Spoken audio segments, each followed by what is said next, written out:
यस्मात् अस्य श्रीब्रह्मरुद्रप्रभृतिसुरनरद्वीषशत्रुत्मकस्य विष्णोर्व्यस्ताः समस्ताः सकलगुणनिधिः सर्वदोषव्यपेतः पूर्णानन्दाव्ययो यो गुरुरपि परमश्चिन्तयेतं महान्तम् जन्माद्यस्येतोऽन्वयादितरतश्चार्तेष्वभिघ्नस्वराट् तेने ब्रह्महृदाय आदिकवये मुह्यन्ति यं सूरयः तेजोवारिमृदां यथा विनिमयो यत्र त्रिसर्गो मृषा धाम्ना स्वेन सदा निरस्तकुहकं सत्यं परं धीमहि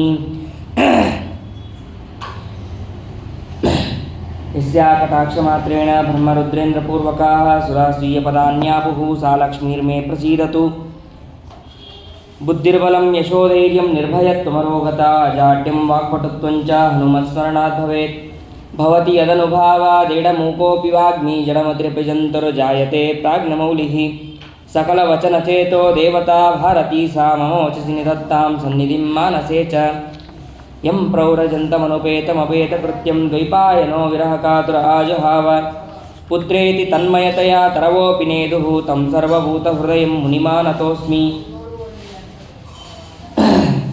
यस्य वाक्कामधेनुर्नः कामितार्थान् प्रयच्छति सेवेतं जययोगीन्द्रं कामबाणच्चिदं सदा श्रीसत्यवरदुग्धाब्देः उत्थिता जगतीतले सुधा श्रीसत्यधर्माख्या पावयेत् स्मरतः सतः सत्यधर्माब्धिसम्भूतः चिन्तामणि विजृम्भितः सत्यसङ्कल्पकल्पद्रुः कल्पयेत् कामधुं मम सत्याभिघ्नकराब्जोत्तान् पञ्चाशद्वर्षपूजकान् सत्यप्रमोदतीर्थार्यान् मौनिन्यायसुधारतान् आपादमौलिपर्यन्तं गुरूणाम् आकृतिं स्मरेत् तेन विघ्नाः प्रणश्यन्ति सिद्ध्यन्ति च मनोरथाः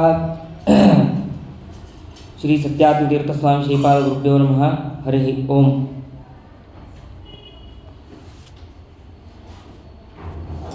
ನಿನ್ನೆ ದಿನ ಪರೀಕ್ಷಿತರಾಜರು ತಾವು ಮಾಡಿದಂತಹ ತಪ್ಪಿಗೆ ಪ್ರಾಯಶ್ಚಿತ್ತಕ್ಕೆ ಪ್ರಾಯೋಪವೇಶಕ್ಕೆ ಕುಳಿತಿದ್ದಾರೆ. ಕುಳಿತು ಆ ಸಮಯದಲ್ಲಿ ಶುಕಾಚಾರ್ಯರು ಬಂದಿದ್ದಾರೆ. ಶುಕಾಚಾರ್ಯರು ಅಲ್ಲಿ ಬಂದು ಆ ಪರೀಕ್ಷಿತರಾಜ ಪ್ರಶ್ನೆಯನ್ನು ಮಾಡಿದ್ದಾನೆ.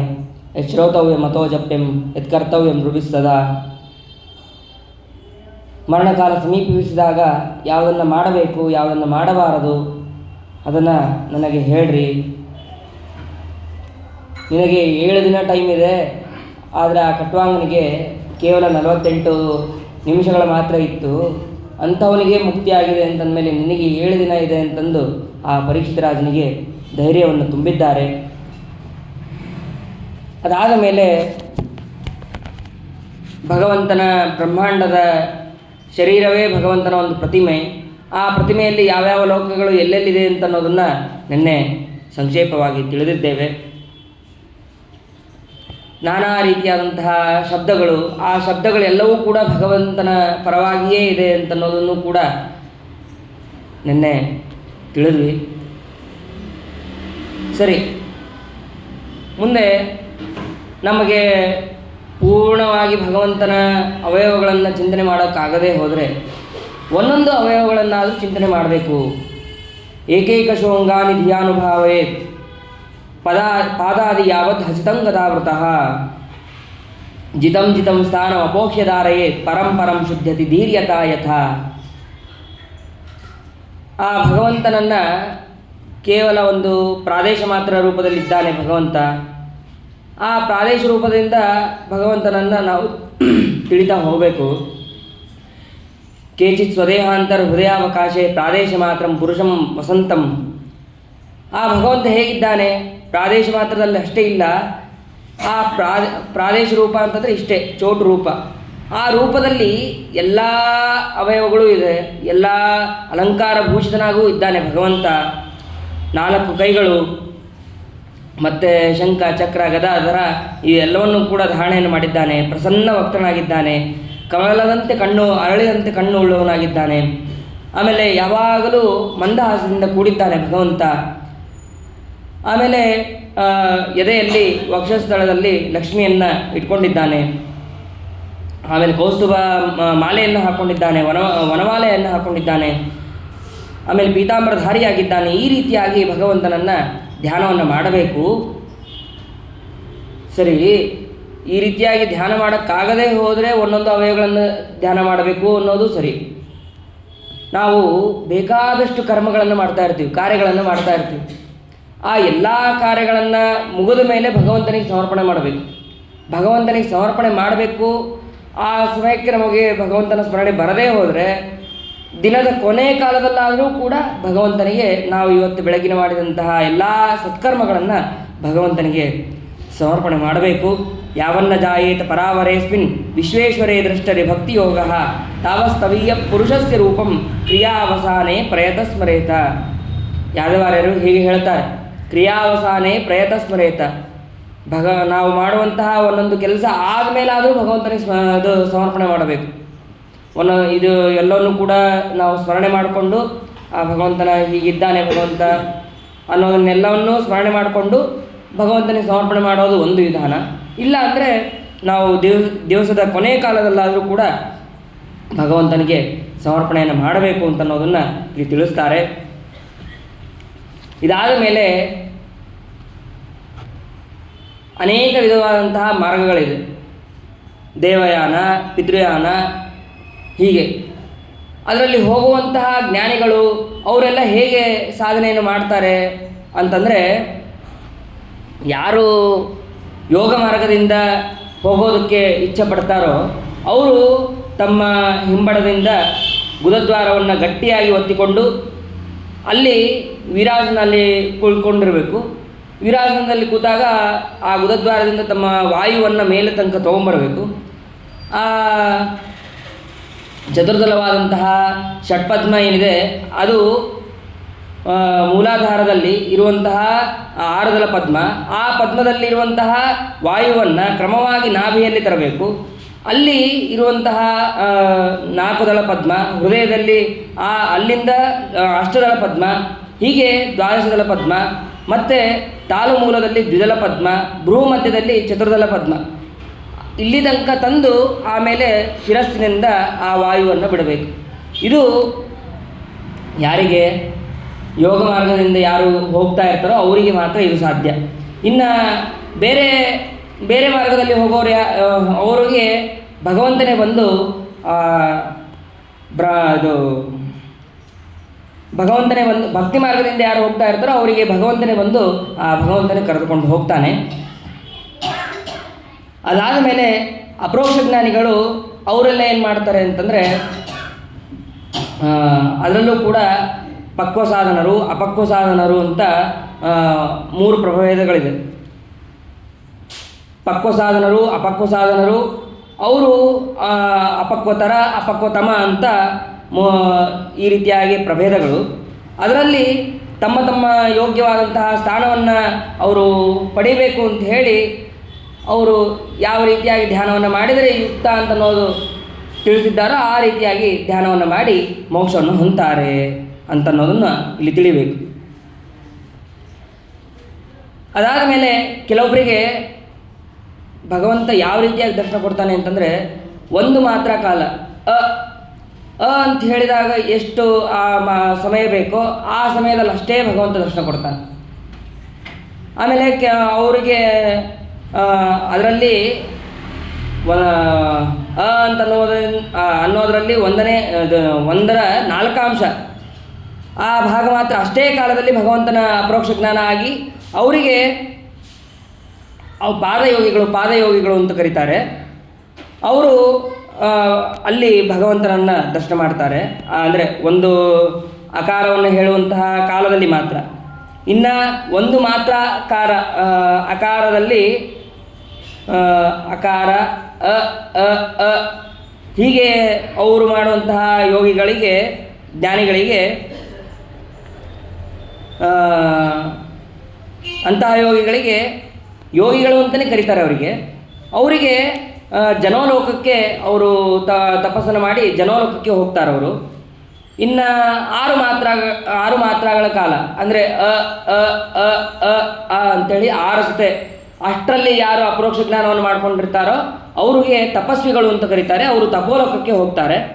ಇನ್ನು 1 ಮುಹೂರ್ತಗಳ ಕಾಲ ಅಂದರೆ ಪೂರ್ಣವಾಗಿ ಅಕಾರವನ್ನು ಸ್ಪಷ್ಟವಾಗಿ ತಿಳ್ಕೊಂಡು ಆ ಅಕಾರದಲ್ಲಿ ಅಪರೋಕ್ಷ ಜ್ಞಾನವನ್ನು ಮಾಡಿಕೊಂಡಂತಹ ವ್ಯಕ್ತಿಗಳು ಯಾರಿದ್ದಾರೋ ಅವರಿಗೆ ಪಕ್ವ ಸಾಧನರು ಅಂತ ಕರೀತಾರೆ. ಅವರು ಭಗವಂತನ ಅನುಗ್ರಹದಿಂದ ಒಂದು ಮುಹೂರ್ತ ಕಾಲದವರೆಗೆ ಭಗವಂತನ ದರ್ಶನ ಆಗತ್ತೆ.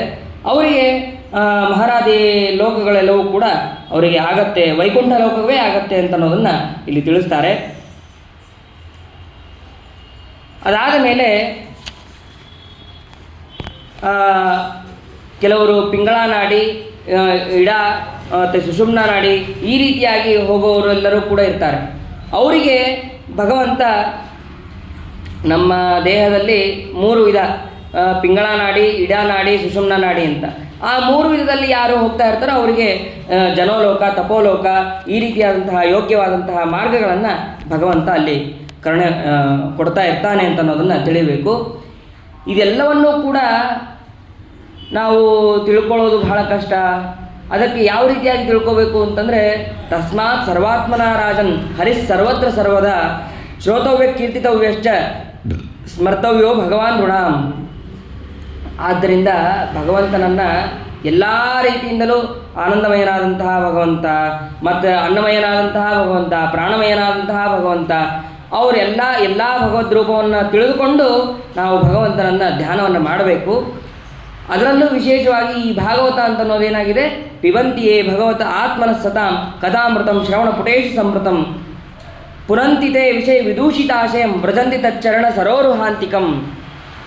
ಈ ಭಾಗವತವನ್ನು ಭಕ್ತಿಯಿಂದ ಆ ಭಗವಂತನ ಮಹಿಮೆ ಉಳ್ಳದ್ದಿದು ಅಂತ ಅನ್ನೋದನ್ನು ಯಾರು ಶ್ರವಣವನ್ನು ಮಾಡ್ತಾರೋ ಅವರಿಗೆ ಎಲ್ಲ ವಿಷಯದಿಂದ ದೂರ ಆಗಿ ಭಗವಂತ ಅನುಗ್ರಹವನ್ನು ಮಾಡ್ತಾನೆ ಅಂತ ಅನ್ನೋದು ನಾವು ಇಲ್ಲಿ ತಿಳಿಯಬೇಕು. ಆಮೇಲೆ ನಮಗೆ ಐಶ್ವರ್ಯ ಬೇಕು ಅಂತಂದರೆ ಇಂದ್ರನನ್ನು ಭಜನೆ ಮಾಡಬೇಕು. ಮತ್ತು ನಮಗೆ ಬ್ರಹ್ಮ ವರ್ಚಿಸಬೇಕು ಅಂತಂದರೆ ಬ್ರಹ್ಮದೇವರನ್ನು ಪೂಜೆ ಮಾಡಬೇಕು. ಹೀಗೆ ನಮಗೆ ಆಯುಷ್ಯ ಬೇಕು ಅಂತಂದರೆ ಅಶ್ವಿನಿ ದೇವತೆಗಳನ್ನು, ಪುಷ್ಟಿಕಾಮ ಬೇಕು ಅಂತಂದರೆ ಭೂಮಿಯನ್ನು, ಹೀಗೆ ಒಂದೊಂದು ದೇವತೆಗಳನ್ನು ನಾವು ಒಂದೊಂದು ಅಪೇಕ್ಷೆ ಇಟ್ಟುಕೊಂಡು ಬೇಡಬೇಕು ಅಂತ ಇದೆ. ಆದರೆ ಈ ಎಲ್ಲ ಅಪೇಕ್ಷೆಗಳನ್ನು ಕೊಡೋನು ಒಬ್ಬನು. ಅಕಾಮ ಸರ್ವಕಾಮವ ಮೋಕ್ಷಕಾಮ ಉದಾರದೇಹಿ ತೀವ್ರೇಣ ಭಕ್ತಿಯೋಗೇನ ಯಜೇತ ಪುರುಷಂ ಪರಂ. ಈ ಇಂದ್ರಾದಿ ದೇವತೆಗಳು ಏನಿದ್ದಾರೋ ಅವರು ಸ್ವಲ್ಪ ಅವ್ರನ್ನ ಕುರಿತು ತಪಸ್ಸು ಮಾಡಿದ್ರೆ ಸ್ವಲ್ಪ ಹೊತ್ತಿಗೆ ಅವರು ಪ್ರಸನ್ನರಾಗ್ತಾರೆ. ಆದರೆ ಅದು ಬಹಳ ಹೊತ್ತಿರೋದಿಲ್ಲ. ಅವರು ವರ ಏನು ಕೊಟ್ಟಿರ್ತಾರೋ ಅದೇನು ಬಹಳ ಹೊತ್ತಿರೋದಿಲ್ಲ, ಸ್ವಲ್ಪ ಕಾಲದ ಮಾತ್ರ ತನಕ ಇರುತ್ತೆ. ಯಾಕೆಂದರೆ ಯಾವುದೇ ದೈತ್ಯರಿರ್ಬೋದು, ಯಾರೇ ಅಸುರರಿರ್ಬೋದು, ಅವರು ತಪಸ್ಸು ಮಾಡಿದ್ದೆಲ್ಲ ಆ ಭಗವಂತ ಸಂಹಾರ ಮಾಡಿದ ತಕ್ಷಣ ಮುಗಿದೋಯ್ತು, ಆ ವರಗಳೆಲ್ಲ ಮುಗಿದೋಯ್ತು. ಆದರೆ ಭಗವಂತನನ್ನು ಕುರಿತು ತಪಸ್ಸು ಮಾಡಿದ್ರೆ, ಭಗವಂತನನ್ನು ಕುರಿತು ನಾವು ವರವನ್ನು ಕೇಳಿದ್ರೆ ಅದು ಶಾಶ್ವತವಾಗಿರುತ್ತೆ. ಅಂತಹ ಭಗವಂತನನ್ನು ನಾವು ಈ ಯಾವ ನಿಷ್ಕಾಮವನ್ನು ಬೇಡದೆ ಭಗವಂತನನ್ನು ಬೇಡಬೇಕು ಅಂತ ಸಕಾಮವಾದದ್ದನ್ನು ಬೇಡಬಾರದು. ನಿಷ್ಕಾಮವಾದಂತಹ ಮೋಕ್ಷವನ್ನು ನಾವು ಬೇಡಬೇಕು ಅಂತ ಅನ್ನೋದನ್ನು ಇಲ್ಲಿ ತಿಳಿಸ್ತಾರೆ. ಅದಕ್ಕೆ ಇಷ್ಟೆಲ್ಲ ಹೇಳಿದ ಮೇಲೆ ಶೌನಕರು ಮತ್ತೆ ಹೇಳ್ತಾರೆ, ಏನು ಆ ಭಗವಂತನ ಮಹಿಮೆ. ಆ ಭಗವಂತನ ಮಹಿಮೆಯನ್ನು ಮತ್ತಷ್ಟು ನಾವು ಕೇಳಬೇಕು ಅಂತ ಇರ್ತದೆ. ಕೆಲವೊಮ್ಮೆ ಆಯುರ್ಹರತಿ ವೈಪುಂಸಾಂ ಬುದ್ಧಿನ್ನಸ್ತಂ ಚ ಎನ್ನಸೌ ತಸ್ಯರ್ಥೆ ಯಹ ಕ್ಷಣೋ ನೀತಃ ಉತ್ತಮ ಶ್ಲೋಕವಾರ್ತೆಯ.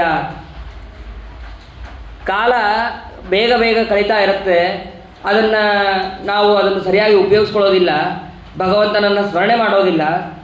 ಯಾರು ಕಿವಿ ಇದ್ದರೂ ಅವರು ಭಗವಂತನ ಶ್ರವಣವನ್ನು ಮಾಡೋದಿಲ್ಲ. ಅದು ಹಾವಿನ ಹುತ್ತದಂತೆ, ಅದು ಬಿಲ ಇದ್ದ ಹಾಗೆ. ಯಾರು ಭಗವಂತನ ಮಹಿಮೆಯನ್ನು ಮಾತಾಡೋದಿಲ್ಲವೋ, ಭಗವಂತನ ಬಗ್ಗೆ ಮಾತಾಡೋದಿಲ್ಲವೋ, ಅವರ ನಾಲಿಗೆ ಕಪ್ಪೆಯ ನಾಲಿಗೆ ಇದ್ದಂತೆ. ಕಪ್ಪೆ ಯಾವಾಗಲೂ ವಟ ವಟ ಅಂತ ಇರ್ತದೆ. ಹಾಗೆ ನಮ್ಮ ನಾಲಿಗೆಯು ಕೂಡ ಹಾಗೆ ವ್ಯರ್ಥ ಆಗತ್ತೆ.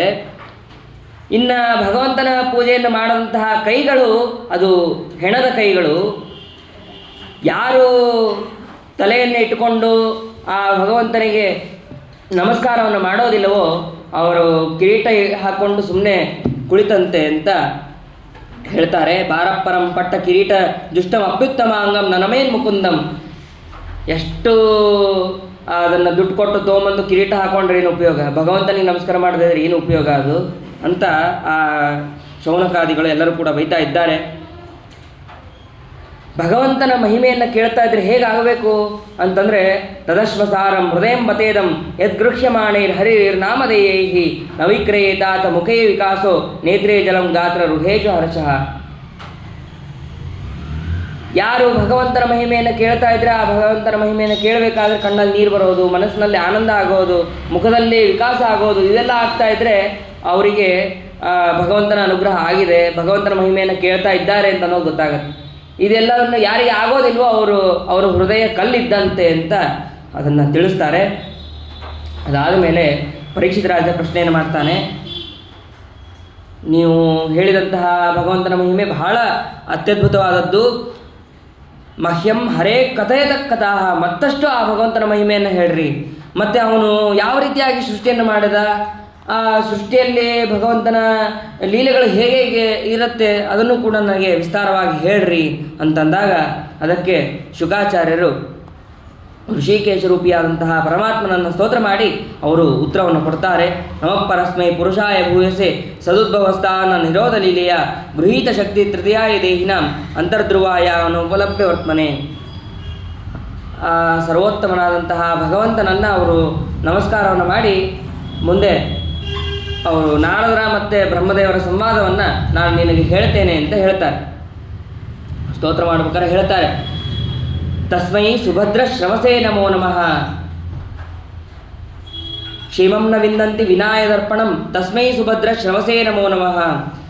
ಆ ಭಗವಂತ ಸುಭದ್ರ ಶ್ರವಸ ಯಾಕೆ ಅಂತಂದರೆ ನಮಗೆ ಯಾವಾಗಲೂ ಮಂಗಲವನ್ನು, ಅತಿಯಾದಂತಹ ಮಂಗಲವನ್ನು ಅವನು ಕೊಡ್ತಾನೆ. ಆದ್ದರಿಂದ ಅವನಿಗೆ ನಮಸ್ಕಾರ, ಅಥವಾ ಅತಿಯಾದ ಮಂಗಲಕರವಾದಂತಹ ಕೀರ್ತಿಯನ್ನು ಅವನು ಕೊಡ್ತಾನೆ. ಆದ್ದರಿಂದ ಅವನಿಗೆ ನಮಸ್ಕಾರ. ಸುಭದ್ರಂ ಅತಿಮಂಗಲಂ ಶ್ರವಃ ಯಶಃ ಯಸ್ಯ ತಸ್ಮೈ, ಅಂದರೆ ಸುಭದ್ರ ಅಂತಂದರೆ ಅತಿಮಂಗಲವಾದಂತಹ ಯಶಸ್ಸು, ಕೀರ್ತಿಯನ್ನು ಕೊಡ್ತಾನೆ ಅಂತಹ ಭಗವಂತನಿಗೆ ನಮಸ್ಕಾರ ಅಂತ ಅವರು ಸ್ತೋತ್ರವನ್ನು ಮಾಡ್ತಾರೆ. ಕೊನೆಗೆ ಇನ್ನೊಂದು ಪ್ರಾರ್ಥನೆಯನ್ನು ಮಾಡ್ತಾರೆ. ಗುಂಕ್ತೆ ಗುಣಾನ್ ಷೋಡಶಾತ್ಮಕಃ ಸೋಲಂ ಕೃಷಿಷ್ಟ ಭಗವಾನ್ ವಚಾಂಸಿ ಮೇ. ನಾವು ಏನೇನೋ ಮಾತಾಡ್ತಾ ಇರ್ತೀವಿ, ಭಗವಂತನ ಮಹಿಮೆ ಅದರಲ್ಲಿ ಎಷ್ಟಿರುತ್ತೋ ಅಥವಾ ಎಷ್ಟಿರಲ್ಲೋ ಗೊತ್ತಿಲ್ಲ. ಆದರೆ ನಾವು ಪ್ರಾರ್ಥನೆ ಮಾಡ್ಬೇಕಾದ್ರೆ ಮೊದಲಿಗೆ ಹೀಗೆ ಪ್ರಾರ್ಥನೆ ಮಾಡಿಬಿಟ್ರೆ ಅದು ನಮಗೆ ಅನುಕೂಲ ಆಗುತ್ತೆ. ನಾವು ಏನು ಮಾತಾಡ್ತೀವೋ ಅದೆಲ್ಲವೂ ಕೂಡ ನಿನ್ನ ಗುಣಗಳಾಗಲಿ, ನಿನ್ನ ಸ್ತೋತ್ರಗಳಾಗಲಿ ಅಂತ ನಾವು ಈ ರೀತಿಯಾಗಿ ಪ್ರಾರ್ಥನೆಯನ್ನು ಮಾಡಬೇಕು ಅಂತ ಅನ್ನೋದನ್ನು ಕೂಡ ನಮಗೆ ಇಲ್ಲಿ ಶುಕಾಚಾರ್ಯರು ತಿಳಿಸ್ತಾರೆ. ಒಮ್ಮೆ ನಾರದರು ಬ್ರಹ್ಮದೇವರ ಹತ್ರ ಹೋಗ್ತಾರೆ. ಬ್ರಹ್ಮದೇವರ ಹತ್ರ ಹೋಗಿ ಅವರು ಹೇಳ್ತಾರೆ, ಇಡೀ ಜಗತ್ತನ್ನು ಸೃಷ್ಟಿ ಮಾಡೋ ನೀನು, ಆದರೆ ನೋಡಿದ್ರೆ ನೀ ಯಾವಾಗಲೂ ಇನ್ನೊಬ್ಬರನ್ನ ಸ್ತೋತ್ರ ಮಾಡ್ತಾ ಇರ್ತೀನಿ, ನೀ ಇನ್ನೊಬ್ರು ಯಾವಾಗಲೂ ಧ್ಯಾನ ಮಾಡ್ತಾ ಇರ್ತಿ. ಹಾಗಾದರೆ ನಿನಗಿಂತ ಸರ್ವೋತ್ತಮನಾದವನು ಇನ್ನೊಬ್ಬನ ಯಾರಾದರೂ ಇದ್ದಾರಾ? ನಾ ಏನೋ ನೀನೇ ಸೃಷ್ಟಿ ಮಾಡಿದವನು, ನೀನೇ ಸರ್ವೋತ್ತಮ ಅಂತ ನಾನು ತಿಳಿದಿದ್ದೇನೆ ಅಂತ ನಾರದರು ಬ್ರಹ್ಮದೇವರಿಗೆ ಹೇಳ್ತಾರೆ. ಹೇಳಿದಾಗ ಅದಕ್ಕೆ ಬ್ರಹ್ಮದೇವರು ಮೊದಲು ಗಲಗಲ್ಲ ಹೊಡ್ಕೊತಾರೆ. ಅಯ್ಯೋ ಅಪ್ಪಿತಪ್ಪಿನೂ ಹಾಗೆ ಹೇಳಬೇಡ ನೀನು, ನಾನು ಸರ್ವೋತ್ತಮ ಅಲ್ಲ, ಸರ್ವತಾ ನಾನು ಸರ್ವೋತ್ತಮ ಅಲ್ಲ, ನನ್ನ ಮೇಲೆ ಭಗವಂತ ಸರ್ವೋತ್ತಮನಾದವನು ಒಬ್ಬನಿದ್ದಾನೆ, ಅವನು ಬಿಟ್ಟರೆ ಇನ್ಯಾರೂ ಸರ್ವೋತ್ತಮರಲ್ಲ ಅಂತ ಅನ್ನೋದಕ್ಕೆ ಆ ಮಾತನ್ನು ಕೇಳಿದ್ದಕ್ಕೆ ಅವರು ಮೊದಲು ವಾಸುದೇವ ಮಂತ್ರವನ್ನು ಜಪ ಮಾಡಿ, ಗಾಯತ್ರಿ ಮಂತ್ರವನ್ನು ಜಪ ಮಾಡಿ ಆಮೇಲೆ ಆ ನಾರದರಿಗೆ ಉತ್ತರವನ್ನು ಕೊಡ್ತಾರೆ. ನಾನು ಸರ್ವೋತ್ತಮನಲ್ಲ, ಯಾಕೆ ಅಂತಂದರೆ ಎಲ್ಲ ರೀತಿಯಾದಂತಹ ಸೃಷ್ಟಿಯನ್ನು ಮಾಡುವವನು ಭಗವಂತ. ಅವನು ಕೇವಲ ನಾನು ನಿಮಿತ್ತ ಮಾತ್ರ, ನನ್ನಲ್ಲಿ ನಿಂತು ಈ ಸೃಷ್ಟಿಗಳನ್ನು ಮಾಡಿಸ್ತಾನೆ. ಅದಕ್ಕೆ ನಾನು ನಿನಗೆ ಸೃಷ್ಟಿ ಮಾಡಿದವನು ಅಂತ ಅನ್ನಿಸ್ತದೆ, ಆದರೆ ವಸ್ತುತಃ ನಾನು ಸೃಷ್ಟಿ ಮಾಡಿದವನಲ್ಲ. ದ್ರವ್ಯಶಕ್ತಿ, ಕ್ರಿಯಾಶಕ್ತಿ ಇವೆಲ್ಲವನ್ನೂ ಕೂಡ ಅದನ್ನು ವಿಕಾರ ಮಾಡುವವನು ಭಗವಂತ ಅಂತ ಅವರು ಬ್ರಹ್ಮದೇವರು ಅಲ್ಲಿ ಹೇಳ್ತಾರೆ. ಆಮೇಲೆ ಆ ನಾರದರಿಗೆ ಸಂಕ್ಷೇಪವಾಗಿ ಸೃಷ್ಟಿಯ ವಿಚಾರವನ್ನು ಹೇಳ್ತಾರೆ. ಮಹತ್ತತ್ವ, ಅಹಂಕಾರ ತತ್ವ, ಆಮೇಲೆ ಪ್ರಕೃತಿ, ಇದೆಲ್ಲದರಿಂದನೇ ಇಟ್ಕೊಂಡು ಆ ಭಗವಂತ ಸೃಷ್ಟಿ ಮಾಡ್ತಾನೆ. ಆ ಸೃಷ್ಟಿ ಮಾಡೋದ ಮೇಲೆ ಮತ್ತೆ ನನ್ನಿಂದನೂ ಕೂಡ ಅವನು ಸೃಷ್ಟಿ ಮಾಡಿಸ್ತಾನೆ ಅಂತ ಅನ್ನೋದನ್ನು ಇದೆಲ್ಲವನ್ನು ಕೂಡ ಹೇಳ್ತಾರೆ. ಹೇಳಿದ ಮೇಲೆ ಆ ಬ್ರಹ್ಮದೇವ ಒಂದು ಮಾತು ಹೇಳ್ತಾರೆ, ನ ಭಾರತೀ ಮೇಂಗ ಮೃಷೋಪಲಕ್ಷತೆ ನ ಕರ್ಹಿ ಚಿನ್ಮೆ ಮನಸೋ ಮೃಷಾಗತಿ ನಮೇ ಋಷಿಕಾಣಿ ಪತಂತೆ ಸತ್ಪತೆ ಎನ್ಮೇ ಹೃದೋತ್ಕಂಠೆ ವತಾದೃತೋ ಹರಿಹಿ. ನಾ ಮಾತಾಡುವಂತಹ ಮಾತುಗಳು ಯಾವುದೂ ಕೂಡ ಸುಳ್ಳಲ್ಲ. ಯಾಕೆ ಅಂತಂದರೆ ಸುಳ್ಳಾಗದಂತೆ ಭಗವಂತ ನನ್ನಲ್ಲಿ ನಿಂತು ಮಾತಾಡಿಸ್ತಾನೆ. ಮತ್ತು ನನ್ನ ಮನಸ್ಸೇನಿದೆಯಲ್ಲ, ಈ ಮನಸ್ಸು ಸರ್ವತಾ ಬೇರೆ ಕಡೆ ಹೋಗೋದಿಲ್ಲ. ನಮೇ ಋಷಿಕಾಣಿ ಪತಂತಿ ಸತ್ಪತೆ, ಈ ನನ್ನ ಇಂದ್ರಿಯಗಳು ಅಸದ್ಮಾರ್ಗವನ್ನು ಸರ್ವತಾ ಹಿಡಿಯೋದಿಲ್ಲ. ಯಾಕೆ ಅಂತಂದರೆ ಭಗವಂತನ ಅನುಗ್ರಹ ನನಗೆ ಅಷ್ಟಿದೆ. ಹಾಗಾಗಿ ಯಾವುದೂ ಕೂಡ ನನ್ನಿಂದ ಆ ಭಗವಂತ ಮಾಡಿಸೋದಿಲ್ಲ. ಇದಕ್ಕೆ ಕಾರಣ ಏನು? ಎನ್ಮೇ ಹೃದೋತ್ಕಂಠೆ ವದಾದೃತೋ ಹರಿಹಿ. ನನ್ನ ಮನಸ್ಸಿನಲ್ಲಿ ಯಾವಾಗಲೂ ಭಗವಂತನ ಸ್ಮರಣೆಯನ್ನು ನಾನು ಮಾಡ್ತಾ ಇರ್ತೀನಿ. ಆ ಭಗವಂತನ ಸ್ಮರಣೆ ಮಾಡ್ತಾ ಇರೋದಕ್ಕೆ ನನಗೆ ಇದು ಯಾವುದೂ ಕೂಡ ಆಗೋದಿಲ್ಲ ಅಂತನ್ನೋದನ್ನು ಹೇಳ್ತಾನೆ ಅದು ಬ್ರಹ್ಮದೇವರು ನಾರದರಿಗೆ. ಇಷ್ಟು ಹೇಳಿದಾಗ ಆ ನಾರದರಿಗೆ ಆವಾಗ ಸಂತೋಷ ಆಗತ್ತೆ. ಆದಮೇಲೆ ಆ ಬ್ರಹ್ಮದೇವರು ಅನೇಕ ವಿಧವಾದಂತಹ ಅವತಾರಗಳನ್ನು, ಆ ಭಗವಂತನ ಅವತಾರಗಳನ್ನು ಹೇಳ್ತಾರೆ. ವರಾಹ ಅವತಾರ, ಯಜ್ಞ, ಕಪಿಲ, ದತ್ತ, ನರನಾರಾಯಣ, ಆ ಧ್ರುವ ಉದ್ಧಾರ ಮಾಡಿದಂತಹ ರೀತಿ ಆ ಭಗವಂತನ ಮಹಿಮೆ, ಮತ್ತು ಋಷಭ, ಹಯಗ್ರೀವ, ಮತ್ಸ್ಯ, ಕೂರ್ಮ, ನರಸಿಂಹ, ತಾಪಸ, ವಾಮನ, ಮಹಿದಾಸ, ರಾಜರಾಜೇಶ್ವರ, ಧನ್ವಂತರಿ. ಇವತ್ತು ಧನ್ವಂತರಿಯ ಜಯಂತಿ, ವರಾಹದೇವರ ಜಯಂತಿಯೂ ಹೌದು. ಧನ್ವಂತರಿ ಅಂತಹ ಧನ್ವಂತರಿಯ ಸ್ಮರಣೆಯನ್ನು ಕೂಡ ನಾವು ಮಾಡೋಣ. ಭಾರ್ಗವ, ರಾಮ, ಕೃಷ್ಣ, ಹೀಗೆ ಆ ಕೃಷ್ಣನ ಮಹಿಮೆಯನ್ನು ಕೂಡ ಪೂರ್ಣವಾಗಿ ವಿಸ್ತಾರವಾಗಿ ನಾರದರಿಗೆ ಇಲ್ಲಿ ತಿಳಿಸ್ತಾರೆ. ಆಮೇಲೆ ಮತ್ತೆ ಪರೀಕ್ಷಿತ ರಾಜರು ಶುಕಾಚಾರ್ಯರಿಗೆ ಮುಂದೆ ಏನು ಭಾಗವತ ಹೇಳಬೇಕಾಗಿದೆ ಅದರ ಎಲ್ಲ ಪ್ರಶ್ನೆಯನ್ನು ಈಗ ಆ ಪರೀಕ್ಷಿತ ರಾಜರು ಪ್ರಶ್ನೆಯನ್ನು ಮಾಡ್ತಾರೆ. ಸೃಷ್ಟಿ ಅನೇಕ ವಿಧ ಅಂತ ಅನ್ನೋದು ಸರಿ, ಆದರೆ ಸೃಷ್ಟಿ ಮಾಡಿದಾಗ ಭಗವಂತನಿಗೂ ಆ ಸೃಷ್ಟಿಗೂ ಇರುವಂತಹ ಪ್ರಭೇದಗಳೇನು, ಭಗವಂತನ ವೈಶಿಷ್ಟ್ಯ ಏನು, ಸಾಮಾನ್ಯ ಮನುಷ್ಯರಂತೆ ಆ ಭಗವಂತನು ಇರಬಹುದಲ್ವಾ ಅಂತ ಪರೀಕ್ಷಿತ ರಾಜ ಪ್ರಶ್ನೆ ಮಾಡ್ತಾನೆ. ಅದಕ್ಕೆ ವಿಸ್ತಾರವಾಗಿ ಹೇಳುವಂತಹದ್ದೇ ಈ ಭಾಗವತ ಅಂತನ್ನುವ ಕಥೆಯನ್ನು ಶುಕಾಚಾರ್ಯ ಹೇಳ್ತಾರೆ. ಈ ಪರೀಕ್ಷಿತರ ಪ್ರಶ್ನೆ ಮಾಡಿದ್ದು ಇಲ್ಲಿ. ಇದಕ್ಕೆ ಆನುಪೂರ್ವವಾಗಿ ಒಂದೂ ಪ್ರಶ್ನೆಯನ್ನು ಮಿಸ್ ಮಾಡದೆ ಎಲ್ಲ ಪ್ರಶ್ನೆಗಳಿಗೂ ಉತ್ತರವನ್ನು ಕೊಡೋರು ಶುಕಾಚಾರ್ಯರು ಅಂತನ್ನೋದನ್ನು ಇಲ್ಲಿ ತಿಳಿಬೇಕು. ಆಮೇಲೆ ಅದಕ್ಕೆ ಶುಕಾಚಾರ್ಯರು ಉತ್ತರವನ್ನು ಕೊಡೋದಕ್ಕೆ ಪ್ರಾರಂಭ ಮಾಡ್ತಾರೆ. ಬ್ರಹ್ಮದೇವರು ಅವರು ಸೃಷ್ಟಿಯನ್ನು ಮಾಡ್ತಾ ಇರ್ತಾರೆ. ಮಾಡಬೇಕಾದ್ರೆ ನಾನು ಎಲ್ಲಿಂದ ಹುಟ್ಟಿದೆ ಅಂತ ಅನ್ನೋದನ್ನು ಹುಡುಕೋದಕ್ಕೆ ಅಂತ ಬಂದಂತಹ ಕಮಲ, ಆ ಕಮಲದ ಡೇಟ್ ಒಳಗೆ ಹೋಗ್ತಾರೆ. ಡೇಟ್ ಒಳಗೆ ಹೋಗಿ ಎಲ್ಲಿ ಅಂತ ನೋಡ್ತಾ ಇರ್ತಾರೆ. ಎಲ್ಲಿ ಹೋದರೂ ಆ ಕೊನೆ ಅಂತ ಅನ್ನೋದು ಸಿಗೋದೇ ಇಲ್ಲ ಅವರಿಗೆ. ಆವಾಗ ಅಶರೀರವಾಣಿ ಆಗುತ್ತೆ. ಸ್ಪರ್ಶೇಶು ಯಚ್ಚೋಡಶಮೇಕವಿಂಶಂ ನಿಷ್ಕಿಂಚನಾನಾಂ ನೃಪಯದ್ಧನಂ ವಿದುಹು. ಸ್ಪರ್ಶೇಶು ಯಚ್ಚೋಡಶಮೇಕವಿಂಶಂ, ಆ ಸ್ಪರ್ಶಾಕ್ಷರದಲ್ಲಿ 16, 21 ಇದನ್ನು ನೀನು ಮಾಡಬೇಕು. ಏನು 16, 21 ಅಂತಂದರೆ ತ ಅಂತಂದರೆ 16, ಪ ಅಂತಂದರೆ 21 ಇದನ್ನು ಮಾಡಬೇಕು. ಅಂದರೆ ತಪಸ್ಸನ್ನು ನೀನು ಮಾಡಬೇಕು. ಇದಕ್ಕೆ ಮೊನ್ನೆ ಯಾರೋ ದೃಷ್ಟಾಂತವನ್ನು ಕೊಡ್ತಾ ಇದ್ರು. ತ ತ ದ ದ ನ ಪ ಪ ಬ ಭ ಮ ಇವೆರಡು ಸೇರಿದರೆ ನಮ, ಇವೆರಡು ಸೇರಿದರೆ ತಪ. ನಾವು ಭಗವಂತನಿಗೆ ನಮಸ್ಕಾರವನ್ನು ಮಾಡಬೇಕು, ಭಗವಂತನಿಗೆ ಕೈ ಜೋಡಿಸಿ ನಮಸ್ಕಾರವನ್ನು ಮಾಡಬೇಕು, ಮತ್ತು ಭಗವಂತನನ್ನು ಕುರಿತು ತಪಸ್ಸನ್ನು ಮಾಡಬೇಕು ಅಂತನ್ನೋದನ್ನು ನಾವು ಈ ರೀತಿಯಾಗಿ ಕೂಡ ತಿಳ್ಕೋಬಹುದು ಅಂತನ್ನೋದನ್ನು ತಿಳಿಸ್ತಾರೆ. ಅದಾದ ಮೇಲೆ ಅವರು ಮತ್ತೆ ಒಂದು 1000 ವರ್ಷಗಳ ಕಾಲ ಬ್ರಹ್ಮದೇವರು ತಪಸ್ಸನ್ನು ಮಾಡ್ತಾರೆ. ತಪಸ್ಸನ್ನು ಮಾಡಿ ಭಗವಂತನ ತಪಸ್ಸಿಗೆ ಒಲಿಸ್ಕೊಂಡು ಆ ವೈಕುಂಠ ಲೋಕವನ್ನು ದರ್ಶನ ಮಾಡ್ತಾರೆ. ಆ ವೈಕುಂಠ ಲೋಕಕ್ಕೆ ಹೋದರೆ ಅಲ್ಲಿ ಅದ್ಭುತವಾಗಿ ಇರುತ್ತೆ. ನವರ್ತತೆ ಯತ್ರ ರಜಸ್ತಮಸ್ತಯೋ ಸತ್ವಂ ಚ ಮಿಶ್ರಂ ನಚಕಾಲ ವಿಕ್ರಮ ನಯತ್ರ ಮಾಯಾ ಕಿಮುತಾಪ ಹರೇ ಹರೇ ಅನುವ್ರತ ಯತ್ರ ಸುರಾಸುರಾರ್ಚಿತಾ.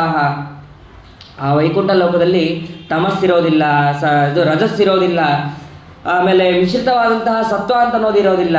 ಸುರರಿಂದ ಅಸುರರು ಅಂತಂದರೆ ಅಸುರರು ಅಲ್ಲಿ ವೈಕುಂಠದಲ್ಲಿ ಇರ್ತಾರ ಅಂತಂದರೆ ಯೋಗ್ಯರಾದಂತಹ ಅಸುರರು, ಅಂದರೆ ಈ ಪ್ರಹ್ಲಾದಾದಿಗಳು, ಅವರೆಲ್ಲರೂ ಕೂಡ ಅಲ್ಲಿ ಇರ್ತಾರೆ. ಅವರೂ ಕೂಡ ಭಗವಂತನನ್ನು ಸ್ತೋತ್ರ ಮಾಡ್ತಾ ಇರ್ತಾರೆ ಅಂತ ಅನ್ನೋದನ್ನು ನಾವು ಇಲ್ಲಿ ತಿಳಿಬೇಕು. ಆಮೇಲೆ ಆ ಭಗವಂತನ ಹತ್ತಿರ ಇರುವಂತಹ ವೈಕುಂಠದಲ್ಲಿರುವಂಥವ್ರು ಎಲ್ಲರೂ ಕೂಡ ಶ್ಯಾಮಾವದಾತ ಶತಪತ್ರಲೋಚನ ಪಿಶಂಗವಸ್ತ್ರ ಸುರುಚ ಸ್ತುಪೇಶಃ ಎಲ್ಲರೂ ಕೂಡ ನೀಲಿ ಬಣ್ಣವುಳ್ಳವರು, ಆಮೇಲೆ ಕಮಲದಂತೆ ಕಣ್ಣು ಉಳ್ಳವರು, ಎಲ್ಲರೂ ಕೂಡ 4 ಬಾಹುಗಳಿಂದ ಕೂಡಿದವರಾಗಿರ್ತಾರೆ ಅಂತ ಅಲ್ಲಿ ಹೇಳ್ತಾರೆ. ಇಂತಹ ವೈಕುಂಠ ಲೋಕ, ಆ ವೈಕುಂಠ ಲೋಕದಲ್ಲಿ ಭಗವಂತ ಅಲ್ಲಿ ಸನ್ನಿಹಿತನಾಗಿರ್ತಾನೆ. ಅಂತಹ ಭಗವಂತನನ್ನು ನಾನು ದರ್ಶನ ಮಾಡಿದೆ ಅಂತ ಆ ಬ್ರಹ್ಮದೇವರು ಹೇಳ್ತಾರೆ. ಆ ಬ್ರಹ್ಮದೇವರು ಭಗವಂತನನ್ನು ದರ್ಶನ ಮಾಡಿದ ಮೇಲೆ ಭಗವಂತ ಕೇಳ್ತಾನೆ, ಏನು ವರ ಬೇಕು ಕೇಳು ಅಂತ.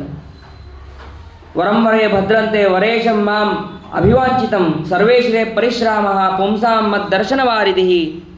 ನಿನಗೆ ಏನು ವರ ಬೇಕೋ ಆ ವರವನ್ನು ಕೇಳು ನೀನು ಅಂತಂದಾಗ ಅವರು ಕೇಳುವಂತಹ ವರ ಯಾವುದು ಅಂತಂದರೆ, ಸ್ವಾಮಿ ನಿನ್ನ ಅನುಗ್ರಹದಿಂದ ನನಗೆ ಸೃಷ್ಟಿ ಮಾಡುವಂತಹ ಭಾಗ್ಯವನ್ನು ಕೊಟ್ಟಿದೀಯಾ, ಅಷ್ಟೇ ಅಲ್ಲ ನಾನು ನಿನ್ನ ಜ್ಯೇಷ್ಠ ಮಗನಾಗಿ ನನ್ನನ್ನು ಹುಟ್ಟಿಸಿದೀಯ. ನೀನು ಈ ಜ್ಯೇಷ್ಠ ಮಗನಾಗಿ ಹುಟ್ಟಿಸಿದ್ದಕ್ಕೆ ಅಹಂಕಾರ ಅಂತ ಅನ್ನೋದನ್ನು ನನಗೆ ಕೊಡಬೇಡ. ಯಾವತ್ ಸಖಾ ಸಖ್ಯುರಿವೇಶತೆ ಕೃತಃ ಪ್ರಜಾ ವಿಸರ್ಗೆ ವಿಭಜಾ ವಿಭೋಜನಂ ಅವಿಕ್ರಮಸ್ಥೆ ಪರಿಕರ್ಮಣಿ ಸ್ಥಿತೋ ಮಾಮೇ ಸಮುನ್ನದ್ಧ ಮದೋಜಮಾನಿನಃ. ನಾನು ನಿನ್ನ ಜ್ಯೇಷ್ಠ ಮಗ ಅಂತಾಗಲಿ ಅಥವಾ ನಾನೇ ಈ ಸೃಷ್ಟಿಯನ್ನು ಮಾಡ್ತೀನಿ ಅಂತ ಅನ್ನೋದಾಗಲಿ ನನಗೆ ಅಹಂಕಾರ ಅಂತ ಅನ್ನೋದು ಬರಬಾರ್ದು.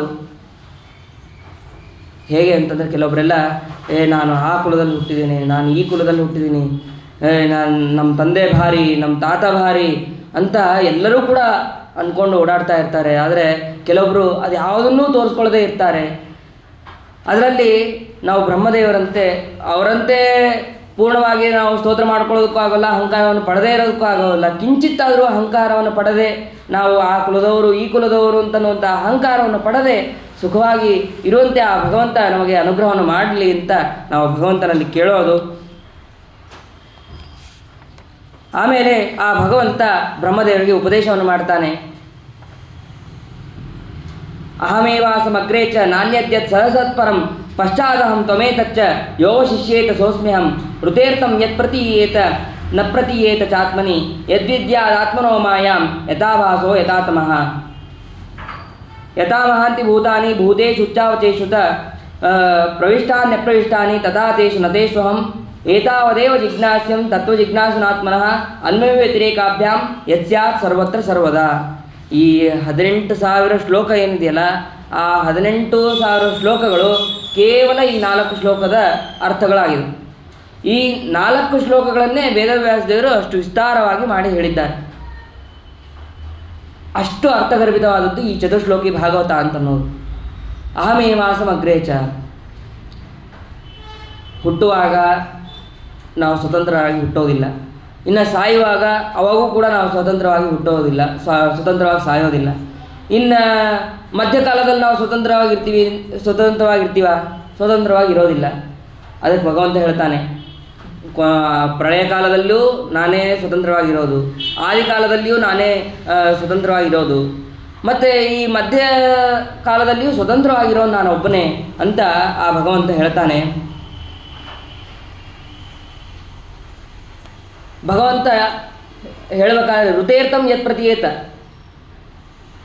ನಾನು ಇಲ್ಲದೇನೆ ಏನು ಬೇಕಾದ್ರೂ ಮಾಡ್ಬೋದು, ಅಲ್ಲ ಏನು ಮಾಡೋಕ್ಕಾಗೋದಿಲ್ಲ, ನಾನಿದ್ರೇ ಎಲ್ಲ ಮಾಡೋಕ್ಕಾಗೋದು. ಈ ಒಂದು ಪುಸ್ತಕ ಅಲ್ಲಾಡಿಸ್ಬೇಕು ಅಂತಂದರೆ ಒಂದು ಚೇತನ ಬೇಕು, ಆದರೆ ಈ ಚೇತನಿಗೆ ಶಕ್ತಿ ಕೊಡೋದು ಯಾರು? ಭಗವಂತ. ಆದರೆ ಭಗವಂತ ಇಲ್ಲದೇನೆ ನಾವು ಯಾವ ಕೆಲಸನೂ ಮಾಡೋಕ್ಕಾಗೋದಿಲ್ಲ. ಅದನ್ನು ಇಲ್ಲಿ ಸ್ಪಷ್ಟವಾಗಿ ಭಗವಂತ ತಿಳಿಸ್ತಾನೆ. ಇದನ್ನೇ ವಿಸ್ತಾರವಾಗಿ ತಿಳಿದುಕೋ ಅಂತ ಬ್ರಹ್ಮದೇವರಿಗೆ ಭಗವಂತ ಉಪದೇಶ ಮಾಡ್ತಾನೆ. ಅದಾದ ಮೇಲೆ ಈ ಪುರಾಣದ ಲಕ್ಷಣಗಳು ಅಂತ ಅದು ಯಾವುದು ಅಂತಂದರೆ, ಅತ್ರ ಸರ್ಗೋ ವಿಸರ್ಗಶ್ಚ ಸ್ಥಾನಂ ಪೋಷಣ ಮೂತಯ ಮನ್ವಂತರೇಶಾನುಗತ ನಿರೋಧೋ ಮುಕ್ತಿರಾಶ್ರಯ. ಇಲ್ಲಿ ಸ್ಥಾನ ಪುರಾಣದ ಲಕ್ಷಣಗಳು ಅಂತಂದರೆ 10. ಯಾವುದ್ಯಾವುದು? ಸರ್ಗ, ವಿಸರ್ಗ, ಆಮೇಲೆ ಸ್ಥಾನ, ಪೋಷಣ, ಊತಿ, ಮನ್ವಂತರ, ಈಶಾನುಕತ, ನಿರೋಧ, ಮುಕ್ತಿರಾಶ್ರಯ ಅಂತ ಹೇಳಿ 10 ವಿಧವಾದಂತಹ ಪುರಾಣದ ಲಕ್ಷಣಗಳು. ಅದರಲ್ಲಿ ಸರ್ಗ ಅಂತಂದರೆ ಬ್ರಹ್ಮಾಂಡದ ಹೊರಗಿನ ಸೃಷ್ಟಿ, ವಿಸರ್ಗ ಅಂತಂದರೆ ಬ್ರಹ್ಮಾಂಡದ ಒಳಗಿನ ಸೃಷ್ಟಿ, ಸ್ಥಾನ ಅಂತಂದರೆ ಬೇರೆ ಬೇರೆ ದೇವತೆಗಳಿಗೆ ಕೊಟ್ಟಂತಹ ಸ್ಥಾನ, ಆಮೇಲೆ ಪೋಷಣ ಅಂತಂದರೆ ಭಗವಂತ ಎಲ್ಲರನ್ನ ರಕ್ಷಣೆ ಮಾಡೋದು ಮತ್ತು ನಮ್ಮೆಲ್ಲರನ್ನು ರಕ್ಷಣೆ ಮಾಡೋದು ಅದನ್ನು ಪೋಷಣ ಅಂತ. ಆಮೇಲೆ ಊತಿ ಭಗವಂತನ ಅನೇಕ ವಿಧವಾದಂತಹ ಅವತಾರಗಳು. ಮನ್ವಂತರ, ಆ ಮನ್ವಂತರ ಅಂತಂದರೆ 14 ಮನ್ವಂತರಗಳಾಗಿದೆ. 14 ಮನ್ವಂತರದಲ್ಲಿ ಇದು 7ನೇ ಮನ್ವಂತರ. ಆ ಮನ್ವಂತರಗಳಲ್ಲಿ ಭಗವಂತ ಮಾಡಿದಂತಹ ಮಹಿಮೆಗಳು, ಆ ಭಗವಂತ ಮಾಡಿದಂತಹ ಅವತಾರ ಕಥೆಗಳು ಅದೆಲ್ಲವೂ ಕೂಡ ಪುರಾಣದಲ್ಲಿ ಇರುತ್ತೆ. ಆಮೇಲೆ ನಿರೋಧೋ ಮುಕ್ತಿರಾಶ್ರಯ, ಮುಕ್ತಿ ಅಂತಂದರೆ ಭಗವಂತನನ್ನು ಹೊಂದೋದಕ್ಕಾಗಿ ದಶಮಸ್ಯ ವಿಶುದ್ಧ್ಯರ್ಥಂ ನವಾನಾಮಿಹ ಲಕ್ಷಣಂ, ಆ ಭಗವಂತನನ್ನು ಹೊಂದೋದಕ್ಕಾಗಿ ನಾವು ಈ 9 ವಿಧವಾದಂತಹ ಲಕ್ಷಣವುಳ್ಳಂತಹ ಗ್ರಂಥವನ್ನು ನಾವು ಪಠಣವನ್ನು ಮಾಡಬೇಕು ಅಂತನ್ನೋದನ್ನು ಇಲ್ಲಿ ತಿಳಿಸ್ತಾರೆ. ಅದಾದ ಮೇಲೆ ಹೇಳ್ತಾರೆ, ಇಷ್ಟೋ ತನಕ ಹೇಳಿದ್ದು ಪಾದ್ಮಕಲ್ಪದ ಸೃಷ್ಟಿ, ಮುಂದೆ ವೈರಾಜಕಲ್ಪದ ಸೃಷ್ಟಿಯನ್ನು ಮುಂದಿನ ಇದರಲ್ಲಿ ಸ್ಕಂದದಲ್ಲಿ ತಿಳಿಸ್ತಾರೆ ಅಂತ ಅನ್ನೋದನ್ನು ಹೇಳ್ತಾರೆ. ಇದು ಶ್ರೀಮದ್ಭಾಗವತೆ ಮಹಾಪುರಾಣೆ ಪಾರಮಹಂಸ್ಯಾಂ ಅಷ್ಟಾದಶಸಹಸ್ರ್ಯಾಂ ಸಂಹಿತಾಯಾಂ ವೈಯಾಸಕ್ಯಾಂ ದ್ವಿತೀಯಸ್ಕಂದೆ ದಶಮೋಧ್ಯಾಯಃ. ಹರೇ ನಮಃ. ಶ್ರೀಶುಕೋವಾಚ ಏವಮೇತತ್ ಪುರಾ ಪೃಷ್ಟೋ ಮೈತ್ರೇಯೋ ಭಗವಾನ್ ಕಿಲ ಶತ್ರಾವನಂ ಪ್ರವಿಷ್ಟೇನ ತ್ಯಕ್ತ್ವಾ ಸ್ವಗೃಹ ಮೃದ್ಧಿಮತ. ಶುಕಾಚಾರ್ಯರು ಹಿಂದೆ ಹೇಳಬೇಕಾದ್ರೆ ಮುಂದೆ ವಿದುರ ಮೈತ್ರೇಯರ ಸಂವಾದ ಆಗುತ್ತೆ. ಆ ಸಂವಾದ ವಿಸ್ತಾರವಾಗಿ ಅದರಲ್ಲಿ ಭಗವಂತ ಸೃಷ್ಟಿಯನ್ನು ಹೇಳ್ತಾರೆ ಅಂತ ಅನ್ನೋದನ್ನು ಸಂಕ್ಷೇಪವಾಗಿ ಹೇಳಿದರು. ಅದಕ್ಕೆ ಮತ್ತೆ ಪರೀಕ್ಷಿತ ರಾಜ ಪ್ರಶ್ನೆ ಮಾಡ್ತಾನೆ, ವಿದುರ ಮೈತ್ರೇಯರ ಸಮಾಗಮ ಹೇಗಾಯಿತು, ಅಲ್ಲಿ ಭಗವಂತನ ಮಹಿಮೆಯನ್ನು ಹೇಳುವಂತಹ ಪ್ರಸಕ್ತಿ ಹೇಗೆ ಬಂತು, ಅದನ್ನು ಹೇಳ್ರಿ ಅಂತಂದಾಗ ಅದಕ್ಕೆ ಹೇಳ್ತಾರೆ ಶುಕಾಚಾರ್ಯರು, ಈ ವಿದುರ ಅವನು ಯಾವಾಗ ಅವನು ತೀರ್ಥಯಾತ್ರೆಗೆ ಹೊರಟ ಅಂತ ಅನ್ನೋದಕ್ಕೆ ಒಂದು ಅಧ್ಯಾಯ ಪೂರ್ತಿ ಅವನು ಹೊರಟಂತಹ ಕಾರಣವನ್ನು ಹೇಳ್ತಾರೆ. ಯಾವಾಗ ದುರ್ಯೋಧನಾದಿಗಳು ಪಾಂಡವರಿಗೆ ಹಿಂಸೆಯನ್ನು ಕೊಡೋದಕ್ಕೆ ಶುರು ಮಾಡಿದ್ನೋ ಅವಾಗೇ ಹೊರಡೋದಕ್ಕೆ ಪ್ರಾರಂಭ ಮಾಡಿದ. ಅವಾಗ ಅಂತಂದರೆ ಮೊದಲಿಂದನೇ ಈ ಸಜ್ಜನರಿಗೆ ಒಳ್ಳೆಯದನ್ನು ಮಾಡ್ತಾ ಇದ್ದರೆ ಅವನು ಕೂಡ ಅಲ್ಲಿರ್ತಿದ್ದ. ಆದರೆ ಸಜ್ಜನರಾದಂತಹ ಪಾಂಡವರಿಗೆ ತೊಂದರೆ ಕೊಡೋದನ್ನು ನೋಡಿ, ನಾನು ಇಲ್ಲಿರೋದಿಲ್ಲ, ಈ ರಾಜ್ಯದಲ್ಲಿ ಇರೋದಿಲ್ಲ, ನಾನು ತೀರ್ಥಯಾತ್ರೆಗೆ ಹೋಗ್ತೇನೆ ಅಂತ ಹೇಳಿ ಅವನು ಹೇಳ್ತಾನೆ. ಹೀಗೆ ಅನೇಕ ಕಾರಣಗಳನ್ನು ಅವರಿಗೆ ಒಂದೊಂದೇ ತೊಂದರೆ ಇರ್ಬೋದು, ವಿಷದಲ್ಲಿ ಹಾಕಿದ್ದಿರ್ಬೋದು, ವಿಷ ಕೊಟ್ಟಿದ್ದಿರ್ಬೋದು, ಅಗ್ನಿಯಲ್ಲಿ ಹಾಕಿದ್ದಿರ್ಬೋದು, ಮತ್ತು ಎಲ್ಲ ರೀತಿಯಾದಂತಹ ತೊಂದರೆಗಳಿರ್ಬೋದು, ಆ ಸಭೆ ಇರಬಹುದು, ಆ ಸಭೆಯಲ್ಲಿ ದ್ರೌಪದಿಗೆ ಮಾಡಿದಂತಹ ಅವಮಾನ ಇರ್ಬೋದು. ಇದೆಲ್ಲ ಕಾರಣದಿಂದ ಆ ವಿದುರ ಅವನು ತೀರ್ಥಯಾತ್ರೆಗೆ ಹೋಗ್ತಾನೆ. ತೀರ್ಥಯಾತ್ರೆಗೆ ಹೋಗಬೇಕಾದ್ರೆ ತಾನು ಬಿಲ್ಲು ಬಾಣವನ್ನು ತೊಗೊಂಡು ಹೋಗೋದಿಲ್ಲ. ಆ ಬಿಲ್ಲು ಬಾಣವನ್ನು ಹೊಸಲ ಮೇಲೆ ಇಟ್ಟು ಹೋಗ್ತಾನೆ. ಯಾಕೆ ಅಂತಂದರೆ ನಾ ಏನಾದರೂ ಮತ್ತೆ ಇಲ್ಲಿ ಬಿಟ್ಟು ಪಾಂಡವರ ಹತ್ರ ಹೋಗಿ ಸೇರ್ಕೊತೀನಿ ಅಂತ ನೀವು ಅನ್ಕೋಬಾರ್ದು, ನಾ ಅಲ್ಲೂ ಹೋಗೋದಿಲ್ಲ ಇಲ್ಲೂ ಬರೋದಿಲ್ಲ ಅಂತ ಹೇಳಿ ಅದನ್ನು ಹೊಸಲ ಮೇಲೆ ಇಟ್ಟು ಅವನು ತೀರ್ಥಯಾತ್ರೆಗೆ ಅಂತ ಹೋಗ್ತಾನೆ. ಅದಾದ ಮೇಲೆ ಒಂದು ಸಲ ವಿದುರ ಅವನು ಹರಿದ್ವಾರ ಕ್ಷೇತ್ರದಲ್ಲಿ ಇರ್ತಾನೆ. ಆ ಸಮಯದಲ್ಲಿ ಉದ್ಧವ ಅಲ್ಲಿಗೆ ಬರ್ತಾನೆ. ಉದ್ಧವ ಅಲ್ಲಿಗೆ ಬಂದಾಗ ಉದ್ಧವರನ್ನು ನೋಡಿ ಆ ವಿದುರನಿಗೂ ಬಹಳ ಖುಷಿಯಾಗತ್ತೆ. ಖುಷಿಯಾಗಿ ಆ ಉದ್ಧವರಿಗೆ ನಮಸ್ಕಾರವನ್ನು ಮಾಡಿ ಪ್ರಾರ್ಥನೆ ಮಾಡ್ತಾನೆ. ಎಲ್ಲಿಂದ ಬಂದಿ ನೀನು, ಹೇಗಿದ್ದೀಯ ನೀನು, ಕೃಷ್ಣ ಪಾಂಡವರು ಎಲ್ಲರೂ ಕೂಡ ಹೇಗಿದ್ದಾರೆ, ಯಾಕೆಂದರೆ ನೀವು ತೀರ್ಥಯಾತ್ರೆಯಲ್ಲಿರ್ತಾನೆ ಮತ್ತು ಅವರು ಯಾರನ್ನೂ ಭೇಟಿ ಆಗಿರೋದಿಲ್ಲ. ಅದಕ್ಕೆ ಎಲ್ಲ ರೀತಿಯಾದಂತಹ ಕುಶಲ ಪ್ರಶ್ನೆಗಳನ್ನು ಆ ಉದ್ಧವರಿಗೆ ವಿದುರ ಮಾಡ್ತಾನೆ. ಮಾಡಿದಾಗ ಯಾವಾಗ ಕೃಷ್ಣನ ಹೆಸರು ಹೇಳಿದ ತಕ್ಷಣ ಅವರಿಗೆ ಎಲ್ಲಿಲ್ಲದ ಆನಂದ. ಆ ಆನಂದದಲ್ಲಿ ಮಗ್ನರಾಗಿ ಒಂದು 5 ನಿಮಿಷಗಳ ಕಾಲ ಅವರು ಮಾತೇ ಆಡೋದಿಲ್ಲ ಉದ್ಧವ. ಯಾಕೆ ಅಂತಂದರೆ ಪಂಚಹ ಎನ್ನುವ ಮಾತ್ರ ಪ್ರಾತರ ಆಶಾಯ ಯಾಚಿತಃ. 5 ವರ್ಷ ಇದ್ದಾಗಿಂದ ಆ ಉದ್ಧವ ಭಗವಂತನ ಜೊತೆಗೆ ಕೃಷ್ಣನ ಜೊತೆಗೆ ಇರ್ತಾನೆ. ಒಂದು ದಿನವೂ ಕೂಡ ಆ ಕೃಷ್ಣನ ಸ್ಮರಣೆ ಮಾಡದೇನೆ, ಕೃಷ್ಣನನ್ನು ನೆನೆಯದೇನೆ ಊಟ ಮಾಡಿದವರಲ್ಲ, ತಿಂದವರಲ್ಲ. ಅಂತಹದ್ದು ಕೃಷ್ಣ ಈಗ ಜೊತೆಗೆ ಇಲ್ಲ ಅಂತ ಅನ್ನೋದಕ್ಕೆ ಅವರು ದುಃಖ ಪಡ್ತಾ ಇರ್ತಾರೆ. ಅದನ್ನು ಈಗ ಹೇಳೋದಿಲ್ಲ, ಆದರೆ ಅದನ್ನು ಸ್ಮರಣೆ ಮಾಡಿಕೊಂಡು ಪೂರ್ಣವಾಗಿ ಕಣ್ಣು ಮುಚ್ಚಿ ಆ ಭಗವಂತನ ಧ್ಯಾನದಲ್ಲಿ ನಿರತರಾಗ್ಬಿಡ್ತಾರೆ. ಅದಾದ ಮೇಲೆ ಆ ಉದ್ಧವ ಕಣ್ಣು ಬಿಟ್ಟು ಹೇಳ್ತಾನೆ, ಏನು ಆ ಕೃಷ್ಣ ಎಲ್ಲಿದೆ? ಅವನು ಸಮುದ್ರ ಮಧ್ಯದಲ್ಲಿ ದ್ವಾರಕಾಪಟ್ಟಣ ನಿರ್ಮಾಣ ಮಾಡಿದ್ದು ಅದು ಅತ್ಯದ್ಭುತ. ಅದು ಯಾರಾದರೂ ಒಂದು ನೀರಿನಲ್ಲಿ ಒಂದು ಮನೆ ಕಟ್ಟೋದಕ್ಕಾಗೋದಿಲ್ಲ ಅಂತ ಆ ಸಮುದ್ರದ ಮಧ್ಯದಲ್ಲಿ, ಉಪ್ಪಿನ ಸಮುದ್ರದ ಮಧ್ಯದಲ್ಲಿ ಒಂದು ವಿಶಾಲವಾದಂತಹ ನಗರವನ್ನೇ ನಿರ್ಮಾಣ ಮಾಡಿದಂತಹವನವನು. ಆ 16,100 ಜನನ್ನ ವಿವಾಹವಾಗಿದ್ದಿರಬಹುದು, ಅಥವಾ ಕಂಸನನ್ನು, ನರಕಾಸುರನನ್ನು, ಬಾಣಾಸುರನನ್ನು ಎಲ್ಲರನ್ನ ಸಂಹಾರ ಮಾಡಿದ್ದು ಅವನ ಮಹಿಮೆ ಅತ್ಯದ್ಭುತವಾದದ್ದು. ಆಮೇಲೆ ಗೋಪಿಕಾ ಸ್ತ್ರೀಯರನ್ನು ಅವನು ಒಂದೊಂದು ರೀತಿಯಿಂದ ಅವರನ್ನು ಸಂತೋಷಪಡಿಸಿದ, ಅದೆಲ್ಲವೂ ಕೂಡ ಅತ್ಯದ್ಭುತವಾದದ್ದು ಅಂತ ಕೃಷ್ಣನ ಜನ್ಮದಿಂದ ಹಿಡಿದು ಆ ಭಗವಂತನ ಮಹಿಮೆಯನ್ನು ಆ ಕೃಷ್ಣ ಪರಂಧಾಮ ಪ್ರವೇಶ ಪರ್ಯಂತರವಾಗಿ ಅವನ್ನೆಲ್ಲವನ್ನು ಹೇಳ್ತಾನೆ. ಕೊನೆಗೆ ಆ ಯಾದವರಿಗೆ ಬ್ರಾಹ್ಮಣರ ಶಾಪದಿಂದ ಅವರು ಕೂಡ ಮದಿರಾಪಾನವನ್ನು ಮಾಡಿ, ಆ ಮದಿರಾಪಾನದಿಂದ ಉನ್ಮತ್ತರಾಗಿ ತಮ್ಮಲ್ಲಿ ತಾವೇ ಯುದ್ಧವನ್ನು ಮಾಡಿ ಅವರು ಪರಸ್ಪರವಾಗಿ ನಾಶ ಹೊಂತಾರೆ ಅಂತ ಅನ್ನುವಂತಹ ಕಥೆಯನ್ನು ಕೂಡ ಹೇಳ್ತಾನೆ ಉದ್ಧವ. ಅಥತೆ ತದನುಜ್ಞಾಯ ಭುಕ್ತ್ವಾ ಪೀತ್ವಾ ಚ ವಾರುಣಿ ತಯಾ ವಿಭ್ರಂಶಿತ ಜ್ಞಾನ ದುರುಕ್ತೈರ್ ಮಮ ಅಪಸ್ಪೃಶು. ಉದ್ಧವ ಎಲ್ಲ ಯಾದವರೆಲ್ಲರೂ ಕೂಡ ನಾಶ ಆಗ್ತಾರೆ, ಅವರು ಮದಿರಾಪಾನದಿಂದ ನಾಶ ಆಗ್ತಾರೆ ಅಂತ ಹೇಳಿದ ಮೇಲೆ ವಿದುರ ಮತ್ತೆ ಪ್ರಶ್ನೆ ಮಾಡ್ತಾನೆ, ಹಾಗಾದರೆ ನೀನು ಯಾದವ ಅಲ್ವಾ, ನೀ ಯಾಕೆ ಉಳಿದಿದ್ದೀಯಾ ಅಂತ ವಿದುರ ಪ್ರಶ್ನೆ ಮಾಡಿದ್ರೆ, ಇಲ್ಲ, ನನಗೆ ಹರಿದ್ವಾರಕ್ಕೆ ಹೋಗಿ ಉಪದೇಶ ಮಾಡೋದಕ್ಕೆ ಅಂತಲೇ ನನಗೆ ಭಗವಂತ ಇಳಿಸಿದ್ದಾನೆ. ಇನ್ನು ಉಳಿಸಿದಂತಹ ಎಲ್ಲ ಯಾದವರು ಕೂಡ ಅವರು ನಾಶವನ್ನು ಹೊಂದಿದ್ದಾರೆ ಅಂತ ಅನ್ನೋದನ್ನು ಇಲ್ಲಿ ತಿಳಿಸ್ತಾರೆ. ಸರಿ, ಹಾಗಾದರೆ ಉಪದೇಶ ಮಾಡೋಕ್ಕೆ ಇರೋದಾದರೆ ನನಗೂ ಉಪದೇಶವನ್ನು ಮಾಡು. ಇಲ್ಲ, ನಿನಗೋಸ್ಕರನೇ ಮೈತ್ರೇಯರು ಕೃಷ್ಣ ಹತ್ರ ಬಂದಿದ್ದರು. ಅವರು ಉಪದೇಶವನ್ನು ತಾವು ತಗೊಂಡು ನಿನಗೆ ಉಪದೇಶ ಮಾಡೋದಕ್ಕೆ ಅಂತಲೇ ಅವರು ಬರ್ತಾ ಇದ್ದಾರೆ. ಹಾಗಾಗಿ ಇನ್ನು ಸ್ವಲ್ಪ ಹೊತ್ತಿಗೆ ಅವರು ಬರ್ತಾರೆ, ಅವರಿಂದ ನೀನು ಉಪದೇಶವನ್ನು ಪಡಿ ಅಂತ ಹೇಳ್ತಾರೆ. ಹೇಳಿದ ಮೇಲೆ ಸರಿ ಅಂತ ಉದ್ಧವನು ಕೂಡ ಅಲ್ಲಿಂದ ಬದರಿಕಾಶ್ರಮಕ್ಕೆ ಹೊರಡ್ತಾನೆ. ಹೊರಟ ಮೇಲೆ ಅವರು ಹೇಳಿದ ಹಾಗೆ ಮೈತ್ರೇಯರು ಬರ್ತಾರೆ. ಮೈತ್ರೇಯರು ಬಂದು ನನಗೆ ಕೃಷ್ಣ ಪರಮಾತ್ಮನೇ ನಿನಗೆ ಉಪದೇಶ ಮಾಡೋದಕ್ಕೆ ಅಂತಲೇ ಹೇಳಿದ್ದಾನಪ್ಪ, ಹಾಗಾಗಿ ನಾನು ನಿನಗೆ ಉಪದೇಶವನ್ನು ಮಾಡ್ತೇನೆ ಅಂತ ವಿದುರರಿಗೆ ಮೈತ್ರೇಯರು ಹೇಳ್ತಾರೆ. ಅದಾದ ಮೇಲೆ ದ್ವಾರಿ ದ್ಯುನದ್ಯಾಮ್ ಅಂದರೆ ಹರಿದ್ವಾರ ಕ್ಷೇತ್ರದಲ್ಲಿ ವಿದುರರು ಇರ್ತಾರೆ. ಯಾವಾಗ ಮೈತ್ರೇಯರು ಬರ್ತಾರೆ, ನನಗೆ ಯಾವಾಗ ಉಪದೇಶ ಆಗುತ್ತೆ ಅಂತ ಅನ್ನೋದಕ್ಕೆ ಕಾಯ್ತಾ ಇರ್ತಾರೆ. ಅಂತಹ ಸಮಯದಲ್ಲಿ ಮೈತ್ರೇಯರು ಅಲ್ಲಿಗೆ ಬರ್ತಾರೆ.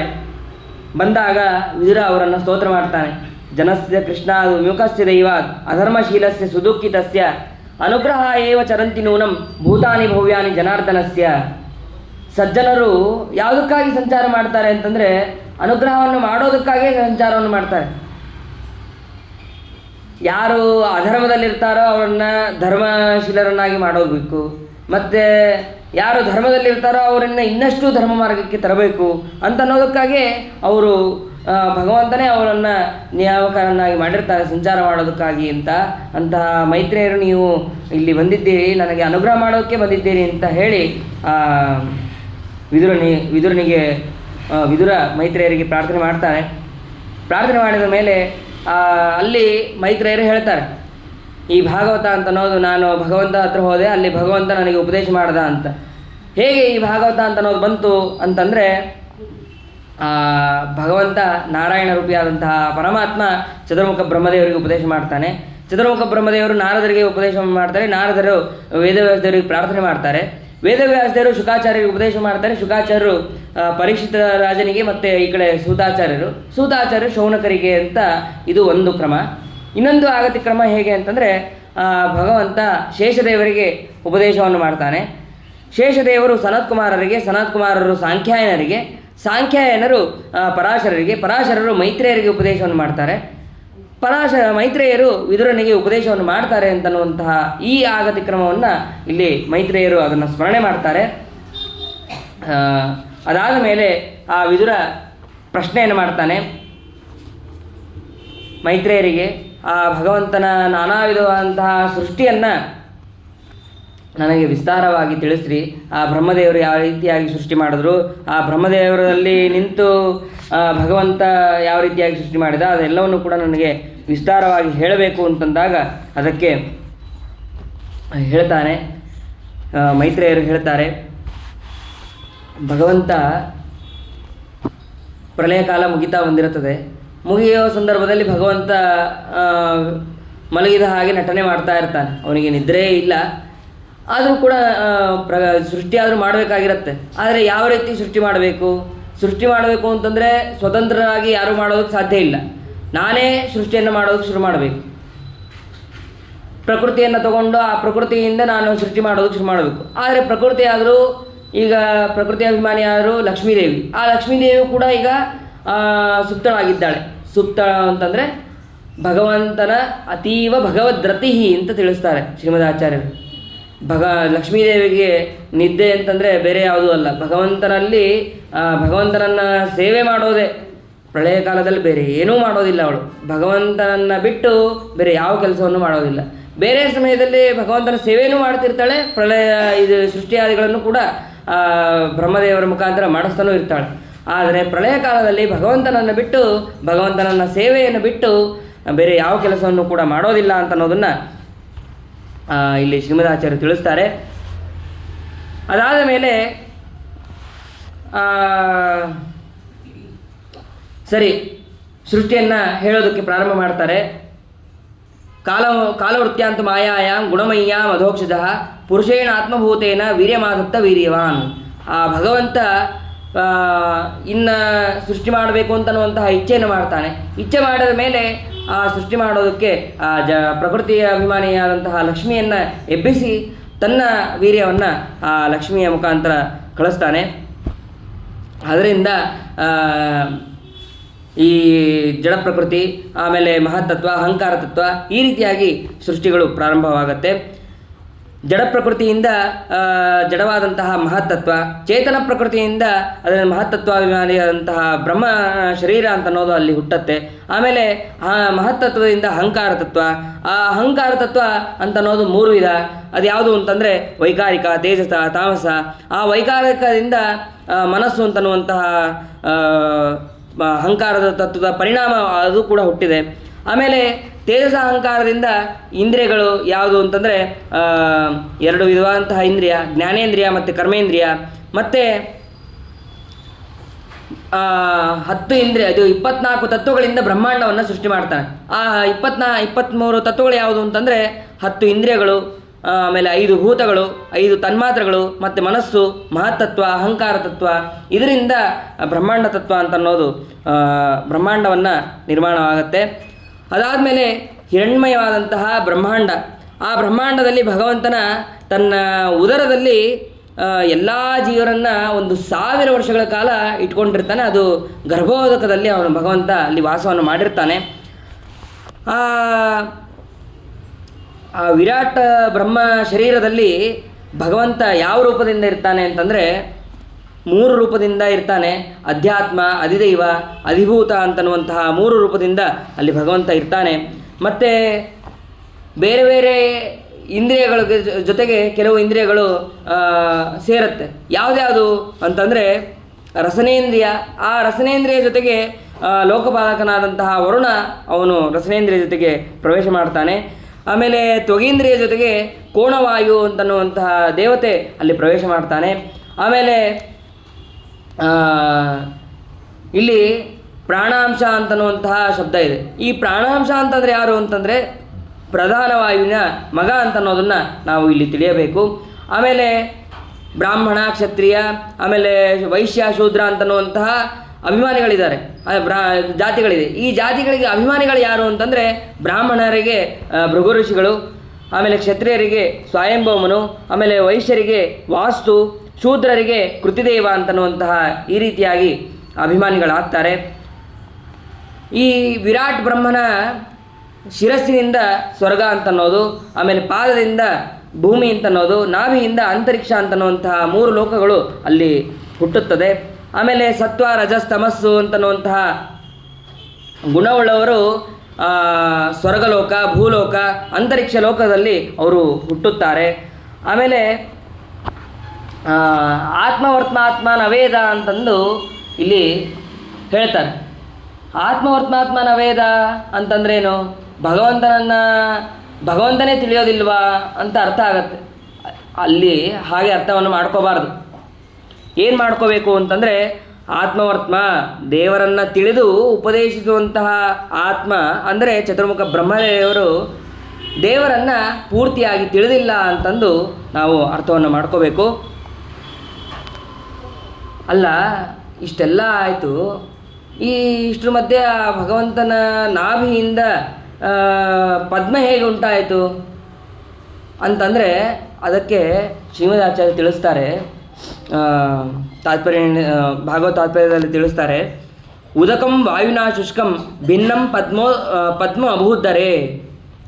ಆ ಪರಮಾತ್ಮನ ಉದರದಲ್ಲಿರುವಂತಹ ಗರ್ಭೋದಕ, ಆ ಗರ್ಭೋದಕ ವಾಯುವಿನಿಂದ ಒಣಗಿಸಿ ಅದು ನಾಭಿದೇಶದಿಂದ ಪದ್ಮವಾಗಿ ಹುಟ್ಟಿದೆ ಅಂತ ಅನ್ನೋದನ್ನು ಇಲ್ಲಿ ತಿಳಿಬೇಕು. ಅದಾದ ಮೇಲೆ ಮತ್ತೆ ವಿದುರರು ಪ್ರಶ್ನೆ ಮಾಡ್ತಾರೆ, ಈ ರೀತಿಯಾಗಿ ಸೃಷ್ಟಿಯನ್ನು ಮಾಡುವಂತಹ ಭಗವಂತ ಕ್ರೀಡೆಯ ಮುದ್ಯತೋರ್ಹಸ್ಯ ಕಾಮಂ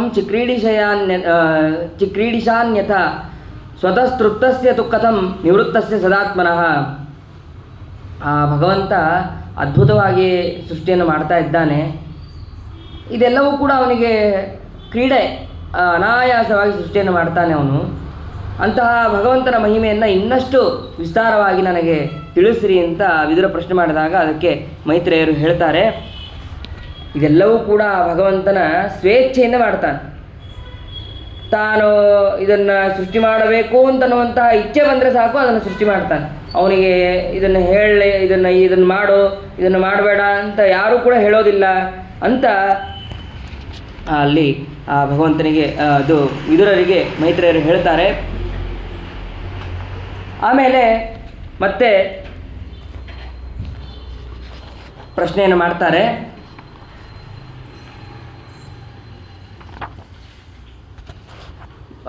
ಪಾದ್ಮಕಲ್ಪ ವೈರಾಜಕಲ್ಪ ಅಂತ 2 ವಿಧ.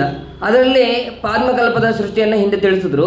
ವೈರಾಜಕಲ್ಪದ ಸೃಷ್ಟಿಯನ್ನು ಹೇಗೆ ಅಂತಂದರೆ ಅದಕ್ಕೆ ಮತ್ತೆ ಹೇಳ್ತಾರೆ, ಈ ವೈರಾಜಕಲ್ಪದ ಸೃಷ್ಟಿ ಯಾವಾಗ ಅಂತಂದರೆ ಬ್ರಹ್ಮದೇವರ 49 ವರ್ಷದ 364ನೇ ದಿವಸಕ್ಕೆ ಈ ವೈರಾಜಕಲ್ಪ ಅಂದರೆ ಅವಾಗ ಅವರಿಗೆ ಚತುರ್ಮುಖ ಅಂತ ಅನ್ನೋದು ಬಂತು. ಅಲ್ಲಿ ತನಕ ಅವರಿಗೆ ಒಂದೇ ಮುಖ ಅಂತ ಅನ್ನೋದಿತ್ತು. 50 ವರ್ಷ ಪ್ರಾರಂಭ ಆದಮೇಲೆ ಅವರಿಗೆ 4 ಮುಖ ಅಂತ ಅನ್ನೋದು ಬಂತು. ಅಲ್ಲಿ ತನಕ ಅವರಿಗೆ ಒಂದೇ ಮುಖ ಇತ್ತು. ಆ ಒಂದು ಮುಖದಿಂದ ಅವರು ಭಗವಂತನನ್ನು ಧ್ಯಾನ ಮಾಡ್ತಾ ಇದ್ರು. ಆಮೇಲೆ 4 ಮುಖದಿಂದ ಭಗವಂತನನ್ನು ಧ್ಯಾನ ಮಾಡೋದಕ್ಕೆ ಪ್ರಾರಂಭ ಮಾಡಿದ್ರು. ಮತ್ತೆ ಆ ಬ್ರಹ್ಮದೇವರು ಮಾನವ 100 ವರ್ಷದ ಪರ್ಯಂತವಾಗಿ ತಪಸ್ಸನ್ನು ಮಾಡ್ತಾರೆ. ತಪಸ್ಸನ್ನು ಮಾಡಿದ ಮೇಲೆ ಮತ್ತೆ ಭಗವಂತನ ದರ್ಶನ ಆಗುತ್ತೆ. ದರ್ಶನ ಆದ ಮೇಲೆ ಭಗವಂತನನ್ನು ಸ್ತೋತ್ರ ಮಾಡ್ತಾರೆ. ಜ್ಞಾತೋಸಿ ಮೇದ್ಯ ಶುಚಿರ ನನ್ನ ದೇಹಭಾಜಾಂ ನಗ್ನಾಯತೆ ಭಗವತೋ ಗತಿರಿತ್ಯವದ್ಯಂ ನಾಣ್ಯತ್ವದಸ್ತಿ ಭಗವನ್ನಪಿ ತತ್ವಶುದ್ಧಂ ಮಾಯಾಗುಣಂ ವ್ಯತಿಕರ ಎದುರುರ್ವಿಭಾಸಿ. ಆ ಭಗವಂತನನ್ನು ನೀನು ಸರ್ವೋತ್ತಮನಾದವ ನೀನು, ನನ್ನಲ್ಲಿ ನಿಂತು ಸೃಷ್ಟಿಯಾದಿ ಕರ್ಮಗಳನ್ನು ಮಾಡಿಸೋನು ನೀನೇ. ಇಂತಹ ಸೃಷ್ಟಿಯನ್ನು ಮಾಡಿಸಬೇಕಾದ್ರೆ ನನಗೆ ನಿನ್ನ ಸ್ಮರಣೆಯನ್ನು ಬಿಡದೇ ಇರೋ ಹಾಗೆ ನೀನು ಮಾಡು ಅಂತ ಅವರು ಪ್ರಾರ್ಥನೆಯನ್ನು ಮಾಡ್ತಾರೆ. ಮೇಮಾ ವಿಶಿಷ್ಟ ನಿಗಮಸ್ಯ ಗಿರಾಂ ವಿಸರ್ಗ. ನಾನು ಸೃಷ್ಟಿಯನ್ನೇನೋ ಮಾಡ್ತಾ ಇರ್ತೀನಿ, ಆದರೆ ಸೃಷ್ಟಿಯನ್ನು ಮಾಡಬೇಕಾದ್ರೆ ಹಿಂದೆ ಅಹಂಕಾರ ಬರಬಾರದು ಅಂತ ಕೇಳಿದ್ರು.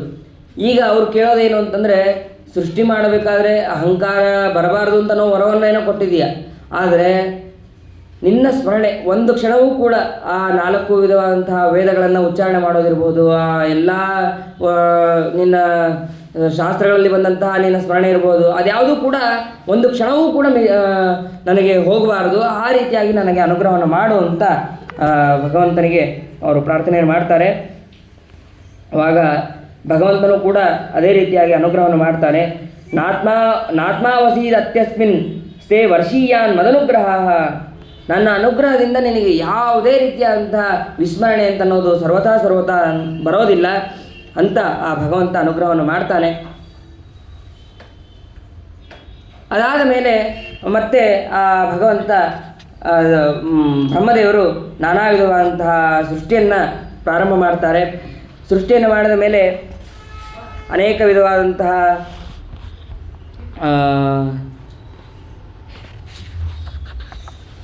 10 ವಿಧವಾದಂತಹ ಸೃಷ್ಟಿಯನ್ನು ಮಾಡ್ತಾನೆ.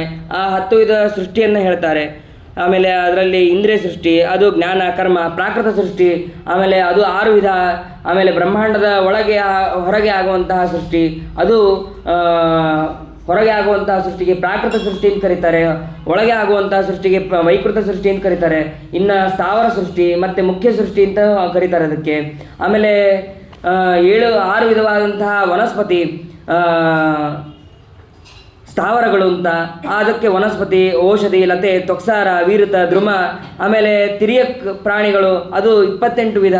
ಅದರಲ್ಲಿ ತಮೋಗುಣ ಅಂತ ಅನ್ನೋದು ಜಾಸ್ತಿ ಆಗಿರುತ್ತೆ. ಆಮೇಲೆ ಉಚ್ಸ್ರೋತಸ್, ತಿರಿಯಕ್ ಸ್ರೋತಸ್, ಅರ್ವಾಕ್ ಸ್ರೋತಸ್ ಅಂತ ಸ್ಥಾವರ, ಗಿಡಮರ ಮತ್ತು ಪ್ರಾಣಿಗಳು, ಮನುಷ್ಯರು ಇವರೆಲ್ಲರೂ ಕೂಡ ಇಲ್ಲಿ ತಿಳಿಸ್ತಾರೆ. ಈ ರೀತಿಯಾದಂತಹ ಎಲ್ಲ ಸೃಷ್ಟಿಯನ್ನು ಮಾಡ್ತಾರೆ. ಮಾಡಿದ ಮೇಲೆ ಕೊನೆಗೆ ಮಾನವ ಸೃಷ್ಟಿಯನ್ನು ಮಾಡ್ತಾರೆ. ಇಲ್ಲಿ ಮಾನವ ಸೃಷ್ಟಿಯನ್ನು ಮಾಡುವ ಮೊದಲು ಕಾಲ ಸೃಷ್ಟಿಯನ್ನು ಹೇಳ್ತಾರೆ. ಕಾಲ ಯಾವ್ಯಾವ ರೀತಿಯಾಗಿದೆ ಅಂತಂದು 5 ಕ್ಷಣಗಳು ಸೇರಿದರೆ ಒಂದು ಕಾಷ್ಟ ಅಂತ ಕರೆಸ್ಕೊಳ್ಳುತ್ತೆ. 2 ಘಳಿಗೆಗಳು ಸೇರಿದರೆ ಒಂದು ಮುಹೂರ್ತ, 3 ಲವಗಳು ಸೇರಿದರೆ ಒಂದು ನಿಮಿಷ. ಮನುಷ್ಯ ಮಾನದ 1 ಮಾಸ, ಅದು ಪಿತೃಗಳಿಗೆ 1 ದಿನ. ಕಾಲಾಂತರ್ಗತನಾದಂತಹ ಭಗವಂತನ 5 ಹೆಸರುಗಳು ಯಾವುದು ಅಂತಂದರೆ ಸಂವತ್ಸರ, ಪರಿವತ್ಸರ, ಅನುವತ್ಸರ, ವತ್ಸರ ಅಂತ, ಇಡಾವತ್ಸರ ಅಂತ, ಹೀಗೆ 5 ಹೆಸರುಗಳು. ಆ ಇಡಾವತ್ಸರ ಮತ್ತು ಅನುವತ್ಸರ ಅಂದರೆ ಏನು ಅಂತಂದರೆ 27 ನಕ್ಷತ್ರಗಳು 12 ಬಾರಿ ತಿರುಗಿದರೆ ಅದು ಇಡಾವತ್ಸರ ಅಂತ, 30 ತಿಥಿಗಳು 12 ಬಾರಿ ತಿರುಗಿದರೆ ಅದು ಅನುವತ್ಸರ ಅಂತ, ಈ ರೀತಿಯಾಗಿ ಹೇಳ್ತಾರೆ. ಇನ್ನು ವತ್ಸರ ಅಂತಂದರೆ ಅದಕ್ಕೇನು ಅಂತಂದರೆ 360 ದಿನಗಳು ಕಳೆದರೆ ಅದಕ್ಕೆ ವತ್ಸರ ಅಂತ ಕರೀತಾರೆ. ಆಮೇಲೆ ದೇವಮಾನದ ಪ್ರಕಾರ ತ್ರೇತಾಯುಗ ಎಷ್ಟು ಅಂತಂದರೆ 3000 ವರ್ಷ. ಆಮೇಲೆ ದ್ವಾಪರ ಯುಗದ ಸಂಧಿಕಾಲ ಇದು 200 ವರ್ಷ. ಕಲಿಯುಗದ ಎಷ್ಟು ವರ್ಷ ಅಂತಂದರೆ ಅದು 1000 ವರ್ಷ ಅಂತ, ಈ ರೀತಿಯಾಗಿ ಕಾಲದ ವಿಚಾರವನ್ನು ಹೇಳ್ತಾರೆ. ಅದಾದ ಮೇಲೆ ಬ್ರಹ್ಮನ ದಿನ ಅಂತಂದರೆ ಎಷ್ಟು ಮನ್ವಂತರಗಳು ಅಂತಂದರೆ 14 ಮನ್ವಂತರಗಳು. ಆಮೇಲೆ ಬ್ರಹ್ಮನ ಪೂರ್ಣ ಆಯುಷ್ಯಕ್ಕೆ ಪರ ಅಂತಂತಹ ಹೆಸರು. ಆಮೇಲೆ ಮನುಷ್ಯನು ನಿರ್ಮಿಸಿದಂತಹ ಯಾವುದು ದುಶ್ಶಾಸ್ತ್ರಗಳಿಗೆ ಅಭಿಮಾನಿ ಯಾರು ಗೊತ್ತಾ? ದುಷ್ಟವಾದಂತಹ ಬ್ರಹ್ಮದೇವರು ಎಲ್ಲ ಸೃಷ್ಟಿಯನ್ನು ಮಾಡಬೇಕಾದ್ರೆ ಒಂದು ವಾಗ್ದೇವತೆಯನ್ನು ಬಿಟ್ಟುಬಿಡ್ತಾರೆ. ಅದು ದುಷ್ಟವಾದದ್ದು ಅಂತ ಬಿಟ್ಟುಬಿಡ್ತಾರೆ. ಆ ವಾಗ್ದೇವತೆಯೇ ಈ ಕೆಲವು ದುಶ್ಶಾಸ್ತ್ರಕ್ಕೆ ಅಭಿಮಾನಿ ದೇವತೆ ಅಂತ ಅನ್ನೋದನ್ನು ಇಲ್ಲಿ ತಿಳಿಸ್ತಾರೆ. ಆಮೇಲೆ ಭಾವರೂಪದ ಅಜ್ಞಾನ ಕಾರ್ಯಗಳು ತಾಮಿಸ್ರ, ಮೋಹ, ಮಹಾಮೋಹ, ತಮಸ್ಸು ಅಂತನ್ನುವಂತಹ 5 ವಿಧಗಳೇ ಇದು ಅಜ್ಞಾನ ಕಾರ್ಯಗಳು ಅಂತ ಅನ್ನೋದನ್ನು ಹೇಳ್ತಾರೆ. ಅದಾದ ಮೇಲೆ ಬ್ರಹ್ಮದೇವರು ಸನಕ, ಸನಂದನ, ಸನತ್ಕುಮಾರ, ಆಮೇಲೆ ಸನತ್ ಸುಜಾತ, ಈ ರೀತಿಯಾದಂತಹ 4 ಜನರನ್ನು ಬ್ರಹ್ಮದೇವರು ಸೃಷ್ಟಿ ಮಾಡ್ತಾರೆ. ಸೃಷ್ಟಿ ಮಾಡಿದ ಮೇಲೆ ಅವರಿಗೆ ನೀವು ಸೃಷ್ಟಿ ಮಾಡಿರಿ ಅಂತ ಹೇಳಿದ್ರೆ, ಇಲ್ಲ ನಾವು ಸೃಷ್ಟಿ ಮಾಡೋದಿಲ್ಲ, ನಾವು ಹೀಗೆ ಬಾಲಕರಾಗೇ ಇರ್ತೀವಿ, ನಾವು ಯಾವುದೇ ರೀತಿಯಾದಂತಹ ಸೃಷ್ಟಿಯನ್ನು ಮಾಡೋದಿಲ್ಲ ಅಂತ ಹೇಳಿ ಅವ್ರು ಇದು ಮಾಡ್ತಾರೆ. ಆವಾಗ ಬ್ರಹ್ಮದೇವರು ಕೋಪಕ್ಕೆ ಬರ್ತಾರೆ. ಕೋಪ ಆದಾಗ ಆವಾಗ ಹುಟ್ಟಿದವರೇ ರುದ್ರದೇವರು. ರುದ್ರದೇವರು ಹುಟ್ಟಿದ ತಕ್ಷಣ ನನ್ನನ್ನು ಯಾಕೆ ಹುಟ್ಟಿಸ್ದಿ, ನಾ ಏನು ಮಾಡಬೇಕು, ನನಗೊಂದು ಇದು ಮಾಡು ಅಂತ ಹೇಳಿ ಅಳೋದು ಪ್ರಾರಂಭ ಮಾಡ್ತಾರೆ. ಅದಕ್ಕೆ ಅವರಿಗೆ ರುದ್ರ ಅಂತ ಕರೀತಾರೆ. ಅವರಿಗೆ 11 ಸ್ಥಾನವನ್ನು ಕೊಡ್ತಾರೆ. ಆ ರುದ್ರದೇವರು ಸೃಷ್ಟಿ ಮಾಡಿರಿ ಅಂತಂದರೆ ಎಲ್ಲ ಭೂತ ಸೃಷ್ಟಿಗಳನ್ನು ಮಾಡ್ತಾರೆ. ಎಲ್ಲ ಅವ್ರಿಗೆ ಯಾವ ರೀತಿಯಾದಂತಹ ಬೇಕಾದ ಸೃಷ್ಟಿಗಳನ್ನು ಬೇಕಾಗಿರುತ್ತೋ ಅದನ್ನೆಲ್ಲ ಸೃಷ್ಟಿಯನ್ನು ಮಾಡ್ತಾರೆ. ಅಪ್ಪ ತಂದೆ ನಿಂಗೆ ಇನ್ಯಾವ ಸೃಷ್ಟಿಯನ್ನು ಮಾಡಬೇಡ, ನಿಂಗೆ 11 ಸ್ಥಾನ ಕೊಡ್ತೀನಿ, ಆ ಸ್ಥಾನದಲ್ಲಿ ನೀನು ಇರು ಅಂತಂದು ಹೇಳಿ ಅವರಿಗೆ ಹೇಳ್ತಾರೆ. ಹೇಳಿದ ಮೇಲೆ ಅದೇ ರೀತಿಯಾಗಿ 11 ರುದ್ರಾಣಿಯರನ್ನು ಕೂಡ ಆ ರುದ್ರದೇವರಿಗೆ ಕೊಟ್ಟು ದೇವವೃತ್ತಿ ಅಸಹೋಮ ಚ ನಿಯುತ್ ಸರ್ಪಿರಿಡಾ ಅಂಬಿಕಾ ಇರಾವತಿ ಸುಧಾ ದೀಕ್ಷಾ ರುದ್ರಾಣಿ ಈ ರೀತಿಯಾಗಿ ರುದ್ರದೇವರಿಗೆ 12 ಸ್ತ್ರೀಯರನ್ನು ಕೊಟ್ಟು ನೀನು ನಿನ್ನ ಸ್ಥಾನದಲ್ಲಿರು ಅಂತ ಹೇಳ್ತಾರೆ. ಅದಾದ ಮೇಲೆ ಬೇರೆ ಬೇರೆ ಅವಯವಗಳಿಂದ ಬೇರೆ ಬೇರೆ ದೇವತೆಗಳನ್ನು ಅಲ್ಲಿ ಸೃಷ್ಟಿ ಮಾಡ್ತಾರೆ. ಮರೀಚಿ, ಅತ್ರಿ, ಅಂಗಿರಸ ಇವರೆಲ್ಲರನ್ನೂ ಕೂಡ ಪುಲಸ್ತ್ಯ, ಪುಲಹ, ಕ್ರತು, ಭೃಗು, ವಸಿಷ್ಠ, ದಕ್ಷ ಇವರೆಲ್ಲರೂ ಕೂಡ ಆ ಬ್ರಹ್ಮದೇವರ ಶರೀರದಿಂದ ಹುಟ್ಟುತ್ತಾರೆ. ಕೊನೆಯದು 10ನೇ ದೇವರು ನಾರದರು. ಅವರು ಉತ್ಸಂಗ ನಾರದೋ ಜಗ್ನಿ. ನಾರದರು ತೊಡೆಯಿಂದ ಬ್ರಹ್ಮದೇವರ ತೊಡೆಯಿಂದ ಹುಟ್ಟುತ್ತಾರೆ. ದಕ್ಷ ಅಂಗುಷ್ಟದಿಂದ ಹುಟ್ಟುತ್ತಾನೆ. ಹೀಗೆ ಒಬ್ಬೊಬ್ಬರು ಒಂದೊಂದು ಅವಯವದಿಂದ ಹುಟ್ಟುತ್ತಾರೆ ಅಂತ ಅನ್ನೋದನ್ನು ಇಲ್ಲಿ ತಿಳಿಸ್ತಾರೆ. ಅದಾದ ಮೇಲೆ ಎಲ್ಲ ರೀತಿಯಾದಂತಹ ಸೃಷ್ಟಿ ಆಯಿತು. ಕೊನೆಗೆ ತನ್ನ ಯಾವ ರೀತಿಯಾದಂತಹ ಸೃಷ್ಟಿ ಮಾಡಿದ್ರೂ ಅದು ಸಮಾಧಾನ ಆಗ್ತಾ ಇರೋದಿಲ್ಲ. ಕೊನೆಗೆ ಬ್ರಹ್ಮದೇವರು ಏನು ಮಾಡಿದ್ರು ಅಂತಂದರೆ ಮಾನವ ಸೃಷ್ಟಿಯನ್ನು ಮಾಡ್ತಾರೆ. ತಮ್ಮ ದೇಹವನ್ನು 2 ಭಾಗವನ್ನು ಮಾಡ್ತಾರೆ. 2 ಭಾಗದಿಂದ ಒಂದು ಸ್ತ್ರೀ ರೂಪ, ಅದು ಶತರೂಪ, ಇನ್ನೊಂದು ಸ್ವಯಂಭೂಮನು ಅಲ್ಲಿ ಹುಟ್ಟುತ್ತಾರೆ. ಹುಟ್ಟಿದ ತಕ್ಷಣ ಆ ಸ್ವಯಂಭೂಮನು ಮತ್ತು ಶತರೂಪ ಅವರು ಬ್ರಹ್ಮದೇವರಿಗೆ ಕೇಳ್ತಾರೆ, ನಾವು ಯಾವ ರೀತಿಯಾದಂಥ ಸೃಷ್ಟಿಯನ್ನು ಮಾಡಬೇಕು ಮತ್ತು ನಮಗೆ ಸ್ಥಳವನ್ನು ಕೊಡು ಅಂತ ಹೇಳಿದಾಗ ಅದಕ್ಕೆ ಸ್ಥಳವನ್ನು ಮುಂದೆ ಹೇಳ್ತಾರೆ. ಆ ಸ್ವಯಂಭೂಮನು ಮತ್ತು ಶತರೂಪ ಅವರಲ್ಲಿ ಪ್ರಿಯವೃತ, ಉತ್ಥಾನಪಾದ ಮತ್ತು 3 ಜನ ಆಕೂತಿ, ದೇವಹೂತಿ, ಪ್ರಸೂತಿ ಅಂತನ್ನುವಂತಹ 5 ಜನ ಮಕ್ಕಳಾಗ್ತಾರೆ ಅಂತ ಅನ್ನೋದನ್ನು ಇಲ್ಲಿ ಸಂಕ್ಷೇಪವಾಗಿ ತಿಳಿಸ್ತಾರೆ. ಅದಾದ ಮೇಲೆ ಮತ್ತೆ ವಿದುರ ಪ್ರಶ್ನೆ ಮಾಡ್ತಾನೆ, ಆ ಸ್ವಯಂಭುವ ಮನು ಅವನು ಹೇಗೆ ರಾಜ್ಯವನ್ನು ಆಳಿದ ಮತ್ತು ಅವನಿಗೆ ಭೂಮಿ ಎಲ್ಲಿಂದ ಸಿಕ್ತು, ಯಾವ ರಾಜ್ಯದಲ್ಲಿ ಅವನು ರಾಜ್ಯವನ್ನು ಆಳಿದ, ಅದೆಲ್ಲವನ್ನು ಕೂಡ ನನಗೆ ಹೇಳ್ರಿ ಅಂತನ್ನೋದನ್ನು ಕೇಳಿದಾಗ ಅದಕ್ಕೆ ಮೈತ್ರೇಯರು ಹೇಳ್ತಾರೆ, ಒಂದು ಸಲ ಈ ಭೂಮಿ ಅಂತನ್ನೋದು ಏನಾಗಿತ್ತು, ಗರ್ಭೋದಕದಲ್ಲಿ ಮುಳುಗು ಹೋಗಿರುತ್ತದೆ. ಆವಾಗ ಈ ಸ್ವಯಂಭವನು ಪ್ರಾರ್ಥನೆ ಮಾಡ್ತಾನೆ, ಸೃಷ್ಟಿ ಮಾಡುವಂತೇನೋ ಹೇಳಿದೆ, ಆದರೆ ಸೃಷ್ಟಿ ಮಾಡೋದಕ್ಕೆ ಸ್ಥಳ ಇಲ್ಲ, ಎಲ್ಲಿ ಸೃಷ್ಟಿ ಮಾಡಬೇಕು, ಹೇಗೆ ಸೃಷ್ಟಿ ಮಾಡಬೇಕು ಅದನ್ನು ಹೇಳು ಅಂತಂದಾಗ ಅದಕ್ಕೆ ಬ್ರಹ್ಮದೇವರು ತಾವು ಸೀನಿದಾಗ ಅಲ್ಲಿ ಹುಟ್ಟಿದರೆ ವರಾಹದೇವರು. ಆ ವರಾಹದೇವರು ಹುಟ್ಟಿದಾಗ ಕೇವಲ ಒಂದು ಇಷ್ಟೇಷ್ಟು ರೂಪ ಇರುತ್ತೆ. ಹಿಂಗೆ ಎಲ್ಲಿ ಅಂತ ನೋಡೋ ಸತಿ ಇಷ್ಟು ಎತ್ತರ ವರಾಹದೇವರು ಬೆಳೆದಿರ್ತಾರೆ. ಬೆಳೆದ ಮೇಲೆ ಆ ವರಾಹದೇವರನ್ನು ಸ್ತೋತ್ರ ಮಾಡ್ತಾರೆ. ಜಿತಂ ಜಿತಂ ತೇ ಜಿತ ಯಜ್ಞ ಭಾವನ ತ್ರೈತನು ಸ್ವಾಂ ಪರಿಧುನ್ವತೆ ನಮಃ ಎಲ್ಲೋ ಮಗರ್ತೇಶು ನಿರಲ್ಲುರಬ್ಧಯ ತಸ್ಮೈ ನಮಃ ಕಾರಣ ಸೂಕರಾಯತೆ.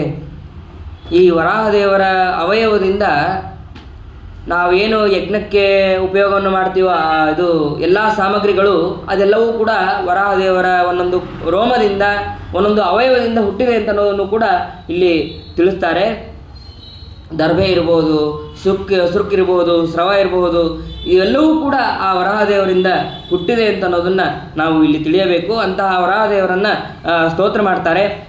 ಸ್ತೋತ್ರ ಮಾಡಿದ ಮೇಲೆ ಸರಿ ಏನಾಗಬೇಕು, ಇಲ್ಲ ಹೀಗೆ ಭೂಮಿ ಅದು ಗರ್ಭೋದಕದಲ್ಲಿದೆ, ಅದನ್ನು ನೀನು ತಂದು ಒಂದು ಕಡೆ ನಿಲ್ಲಿಸ್ಬೇಕು, ಅದನ್ನು ಸರಿ ಆಯಿತು ಅಂತ ಹೇಳಿ ಅದನ್ನು ಒಮ್ಮೆ ತಂದು ಅದನ್ನು ಇಟ್ಟು ಬಿಡ್ತಾರೆ. ಆದರೆ ಇದೇ ಸಮಯಕ್ಕೆ ಇನ್ನೊಮ್ಮೆ ಏನಾಗುತ್ತೆ, ಆ ಹಿರಣ್ಯಾಕ್ಷ ಬಂದು ಆ ಭೂಮಿಯನ್ನು ಅಪಹಾರ ಮಾಡ್ತಾನೆ. ಅಪಹಾರ ಮಾಡಿ ಅದನ್ನು ತೊಗೊಂಡು ಹೋಗ್ತಾ ಇರ್ತಾನೆ. ಆವಾಗ ಮತ್ತೆ ವರಾಹದೇವರು ಬಂದು ಅವನನ್ನು ಹೊಡೆದು ಸಂಹಾರ ಮಾಡಿ ಮತ್ತೆ ಭೂಮಿಯನ್ನು ಇಡ್ತಾರೆ. ಆವಾಗ ಮತ್ತೆ ವಿದುರ ಪ್ರಶ್ನೆ ಮಾಡ್ತಾನೆ, ಈ ಹಿರಣ್ಯಾಕ್ಷ ಯಾರು, ಅವನ ಉತ್ಪತ್ತಿ ಹೇಗಾಯಿತು, ಅವನನ್ನು ಯಾಕೆ ವರಾಹದೇವರು ಸಂಹಾರ ಮಾಡಿದ್ರು, ಅದನ್ನು ಹೇಳ್ರಿ ಅಂತಂದಾಗ ಅದಕ್ಕೆ ಮೈತ್ರೇಯರು ಹೇಳ್ತಾರೆ, ಈ ದಿತಿ ಮತ್ತು ಕಶ್ಯಪರು ಅವರು ಆ ದಿತಿ ದೇವಿ ಒಂದು ಜೊತೆ ಕಶ್ಯಪರ ಹತ್ರ ಹೋಗ್ತಾರೆ. ಹೋದಾಗ ಇಲ್ಲ ನನಗೆ ಈಗ ಸಂಘ ಆಗಬೇಕಾಗಿದೆ. ಕಶ್ಯಪರು ಹೇಳ್ತಾರೆ, ಈಗ ಬೇಡ, ಇದು ಸಕಾಲ ಅಲ್ಲ, ಈಗ ಮಾಡುವಂತಹ ಕಾಲ ಅಲ್ಲ, ಹಾಗಾಗಿ ಬೇಡ ಅಂತ ಹೇಳಿದರೆ ಆ ದಿತಿದೇವಿ ಏನು ಹೇಳಿದ್ರು ಕೇಳೋದಿಲ್ಲ, ಇಲ್ಲ ನನಗೆ ಬೇಕೇ ಬೇಕು. ಸರಿ ಆಯಿತು ಅಂತ ದೇವರಿಚ್ಛೆ ಅಂತ ಕಶ್ಯಪರು ಸಂಘವನ್ನು ಮಾಡ್ತಾರೆ. ಸಂಘವನ್ನು ಮಾಡೋ ಮೇಲೆ ಶಾಪವನ್ನು ಕೊಡ್ತಾರೆ. ಏನು ಅಪ್ರಾಯ ತ್ಯಾದ ಆತ್ಮನಸ್ತೆ ದೋಷಾನ್ ಮೌಹೂರ್ತಿಕಾದುತ ಮನ್ನಿರ್ದೇಶಾದತಿಚಾರೇಣ ದೇವಾನಾಂ ಚೈವ ಹೇಳನಾಥ್. ಸಾಯಂಕಾಲದಲ್ಲಿ ಯಾವಾಗಲೂ ಸಂಘವನ್ನು ಮಾಡಬಾರ್ದು. ಸಂಘವನ್ನು ಮಾಡಿದ್ರೆ ಏನು ತೊಂದರೆಗಳಾಗುತ್ತೆ ಅಂತಂದರೆ 4 ಶಾಪವನ್ನು ಕೊಡ್ತಾರೆ. ಏನಂತಂದರೆ, ಒಂದು ಪತಿಯ ಮಾತನ್ನು ಉಲ್ಲಂಘನೆ ಮಾಡಿದ್ದು, ಇನ್ನೊಂದು ಆ ಸಮಯದಲ್ಲಿ ಎಲ್ಲ ದೇವತೆಗಳು ಸಂಚಾರ ಮಾಡ್ತಿರ್ತಾರೆ, ಆ ದೇವತೆಗಳ ಹೇಳನ ಆಗಿತ್ತು, ಇನ್ನೊಂದು ನನ್ನ ಮಾತನ್ನು ನಾನು ಬೇಡ ಅಂತಂದರೂ ಹೇಳಿದ್ದನ್ನು ನೀನು ಮಾಡಿದ್ದು, ಆಮೇಲೆ ಈ ಮುಹೂರ್ತ ಈ ಸಮಯ ಸರಿಯಲ್ಲ. ಹಾಗಾಗಿ ಈ 4 ವಿಧವಾದಂತಹ ದೋಷದಿಂದ ನಿನಗೆ ಅತ್ಯಂತ ಭಯಂಕರನಾದಂತಹ ಮಗ ಹುಟ್ಟುತ್ತಾರೆ ಅಂತ ಅವರು ಶಾಪವನ್ನು ಕೊಡ್ತಾರೆ. ಶಾಪವನ್ನು ಕೊಟ್ಟ ಮೇಲೆ ಅದಕ್ಕೆ ದಿತಿದೇವಿ ಹೇಳ್ತಾಳೆ, ಇಲ್ಲ ನನ್ನ ತಪ್ಪಾಯಿತು, ನನ್ನನ್ನು ಕ್ಷಮಿಸ್ರಿ, ಇನ್ನೊಮ್ಮೆ ಈ ರೀತಿಯಾಗಿ ಮಾಡೋದಿಲ್ಲ. ಪ್ರಾಯಶ್ಚಿತ್ತ ತಕ್ಷಣದಲ್ಲಿ ಏನಾದರೂ ಪ್ರಾಯಶ್ಚಿತ್ತವನ್ನು ಮಾಡಿಕೊಂಡ್ರೆ ಅದಕ್ಕೆ ಸ್ವಲ್ಪ ಎಕ್ಸ್ಟೆನ್ಷನ್ ಆಗುತ್ತೆ. ಅದಕ್ಕೆ ಕಶ್ಯಪರು ಹೇಳ್ತಾರೆ, ಇಲ್ಲ ನಿನ್ನ ಮಕ್ಕಳು ಹೀಗಾದ್ರೂ ನಿನ್ನ ಮೊಮ್ಮಗ ಮಾತ್ರ ಅವನು ಒಳ್ಳೆಯ ಗುಣಗಳಿಂದ ಕೂಡಿ ಆ ಭಗವಂತನ ಅನುಗ್ರಹವನ್ನು ಪಡೆಯುವಂಥವನು ಆಗ್ತಾನೆ, ಹಾಗಾಗಿ ಏನು ಯೋಚನೆ ಮಾಡಬೇಡ. ಸರಿ, ಇಷ್ಟು ಆ ಪ್ರಹ್ಲಾದನ ಗುಣಗಳನ್ನು ಹೇಳಿದ ಮೇಲೆ ಅವಳು ಸ್ವಲ್ಪ ಶಾಂತಳಾದ್ಲು. ಆದರೆ ಆ ದಿತಿದೇವಿ ಒಂದು 100 ವರ್ಷಗಳ ಕಾಲ ಆ ಗರ್ಭವನ್ನು ಒಳಗೆ ಇಟ್ಕೊಂಡಿರ್ತಾಳೆ, ಹಾಗೆ ಗರ್ಭಧಾರಣ ಮಾಡಿರ್ತಾಳೆ. ಯಾಕೆ ಅಂತಂದರೆ, ಎಲ್ಲಿ ನನ್ನ ಮಕ್ಕಳು ಹುಟ್ಟಿದ ತಕ್ಷಣ ದೇವತೆಗಳು ಇವ್ರನ್ನೆಲ್ಲ ನನ್ನ ಮಕ್ಕಳನ್ನು ಸಂಹಾರ ಮಾಡಿಬಿಡ್ತಾರೋ ಅಥವಾ ಭಗವಂತ ಬಂದು ಎಲ್ಲಿ ಸಂಹಾರ ಮಾಡ್ತಾನೋ ಅಂತನ್ನುವಂತಹ ಭಯದಿಂದ ತಾನು 100 ವರ್ಷ ಗರ್ಭಧಾರಣೆ ಮಾಡಿರ್ತಾಳೆ. ಆವಾಗ ನೋಡ್ರಿ, ದುಷ್ಟರು ಗರ್ಭದಲ್ಲಿದ್ದರೂ ಕೂಡ ಅದು ತೊಂದರೆ ಅಂತ ಅನ್ನೋದಕ್ಕೆ ದೇವತೆಗಳು ಹೋಗಿ ಪ್ರಾರ್ಥನೆ ಮಾಡ್ತಾರೆ ಮತ್ತೆ ಬ್ರಹ್ಮದೇವರ ಹತ್ರ. ಸ್ವಾಮಿ, ಇವು ಗರ್ಭದಲ್ಲಿದ್ದರೂ ತೊಂದರೆ, ಗರ್ಭದಿಂದ ಹೊರಗೆ ಬಂದರೂ ತೊಂದರೆ, ಅಂಥದ್ದು ಅವ್ರ ಗರ್ಭಧಾರಣೆ ಎಷ್ಟು ವಿಹಿತವೋ ಅಷ್ಟೇ ಮಾಡಬೇಕು, ಅದಕ್ಕಿಂತ ಜಾಸ್ತಿಯಾಗಿ ಮಾಡಿದರೆ ಅದು ಲೋಕಕ್ಕೆ ಕಂಟಕ ಅಂತ ಅನ್ನೋದನ್ನು ಇಲ್ಲಿ ನಮಗೆ ತಿಳಿಸ್ತಾರೆ. ಆಮೇಲೆ ಎಲ್ಲ ದೇವತೆಗಳು ಹೋಗಿ ಆ ಬ್ರಹ್ಮದೇವರ ಹತ್ರ ಪ್ರಾರ್ಥನೆ ಮಾಡ್ತಾರೆ. ಪ್ರಾರ್ಥನೆ ಮಾಡಿದಾಗ ಆ ಬ್ರಹ್ಮದೇವರು ನಗ್ತಾ ನಗ್ತಾ ಹೇಳ್ತಾರಂತ, ನೋಡ್ರಿ, ಅಲ್ಲಿ ಹುಡ್ತಾ ಇರೋದು ಬೇರೆ ಯಾರೂ ಅಲ್ಲ, ಹಿರಣ್ಯಕಶಿಪು ಅವರಿಬ್ಬರು ದೈತ್ಯರೇನೋ ನಿಜ, ಆದರೆ ಅವರಿಬ್ಬರಲ್ಲಿ ಜಯ ವಿಜಯ ಅಂತನ್ನುವಂತಹ 2 ದೇವತೆಗಳು ಕೂಡ ಇದ್ದಾರೆ. ಅವ್ರು ಯಾಕಿದ್ದಾರೆ, ಅವರಿಗೇನಂತಹ ಪರಿಸ್ಥಿತಿ ಬಂತು ಅಂತಂದರೆ ಅದಕ್ಕೆ ಬ್ರಹ್ಮದೇವರು ಹೇಳ್ತಾರೆ, ಹಿಂದೆ ಈ ಸನಕ ಸನಂದನ ಸನತ್ಕುಮಾರ್ ಅವರೆಲ್ಲರೂ ಕೂಡ ಭಗವಂತನನ್ನು ದರ್ಶನ ಮಾಡೋದಕ್ಕೆ ಅಂತ ಹೋಗ್ತಾರೆ. ಹೋದಾಗ ಈ ಜಯ ವಿಜಯರು ತಡೀತಾರೆ, ಇಲ್ಲ ನೀವು ಒಳಗೆ ಹೋಗೋಂಗಿಲ್ಲ, ಭಗವಂತನ ಆಜ್ಞೆ ಆಗಿದೆ, ನೀವು ಒಳಗೆ ಹೋಗೋಂಗಿಲ್ಲ ಅಂತ ಅವರನ್ನು ತಡೀತಾರೆ. ಇಲ್ಲ, ಭಗವಂತನ ಆಜ್ಞೆ ಆಗಿದೆ, ನಮಗೂ ನಾವು ದರ್ಶನ ಮಾಡೋದಕ್ಕೆ ಯಾವಾಗ ಬೇಕಾದ್ರೂ ಬರಬಹುದು ಅಂತ ಭಗವಂತನ ಆಜ್ಞೆನೇ ಇದೆ ನಮಗೆ, ನೀವು ಯಾರು ತಡೆಯೋದಕ್ಕೆ ಅಂತ ಜಯ ವಿಜಯರಿಗೆ ಹೇಳಿದರೆ, ಇಲ್ಲ ನಮ್ಮನ್ನು ಬಿಟ್ಟು ಎಲ್ಲೂ ಹೋಗಬಾರ್ದು, ನಾವು ಹೇಳೋದಂತ ಯಾರೂ ಒಳಗೆ ಬಿಡೋಂಗಿಲ್ಲ. ಆವಾಗ ಆ ಸನಕ ಸನಂದನಾದಿಗಳು ಶಾಪವನ್ನು ಕೊಡ್ತಾರೆ. ಯಾವಾಗಲೂ ಭಗವಂತನನ್ನು ಸ್ತೋತ್ರ ಮಾಡೋರು ನಾವು, ಅಂಥ ಭಗವಂತನ ದರ್ಶನಕ್ಕೆ ನೀವು ನಮ್ಮನ್ನು ಬಿಡೋದಿಲ್ಲ, ನೀವು 3 ಜನ್ಮದಲ್ಲಿ ಅಸುರರಾಗಿ ಹುಟ್ಟ್ರಿ ಅಂತಂದು ಶಾಪವನ್ನು ಕೊಡ್ತಾರೆ. ಶಾಪವನ್ನು ಕೊಟ್ಟ ಮೇಲೆ ಭಗವಂತ ಒಳಗಿಂದ ಬರ್ತಾನೆ, ಅಲ್ಲಿ ತನಕ ಬರೋದಿಲ್ಲ. ಯಾಕೆ ಅಂತಂದರೆ ಅವ್ರಿಗೆ ಮಾಡಿದಂತಹ ದ್ರೋಹ ಅವರಿಗೆ ಗೊತ್ತಾಗಬೇಕು. ಅಂದರೆ ಜಯ ವಿಜಯರು ಮಾಡಿದಂತಹ ದ್ರೋಹ ನಾವು ತಪ್ಪು ಮಾಡಿದ್ದೀವಿ ಅಂತ ಅನ್ನೋದು ಅವ್ರಿಗೆ ಗೊತ್ತಾಗಬೇಕು. ಅದಕ್ಕೆ ಭಗವಂತ ಅಲ್ಲಿ ತನಕ ಸುಮ್ಮನೆ ಇರ್ತಾನೆ. ಯಾಕಂದರೆ ಅವನಿಗೆ ಗೊತ್ತಿತ್ತಿದ್ದು, ಅವರು ಬಂದಿರೋದು ಗೊತ್ತು, ಅವರು ಅಲ್ಲಿ ತಡೆದಿರೋದು ಗೊತ್ತು.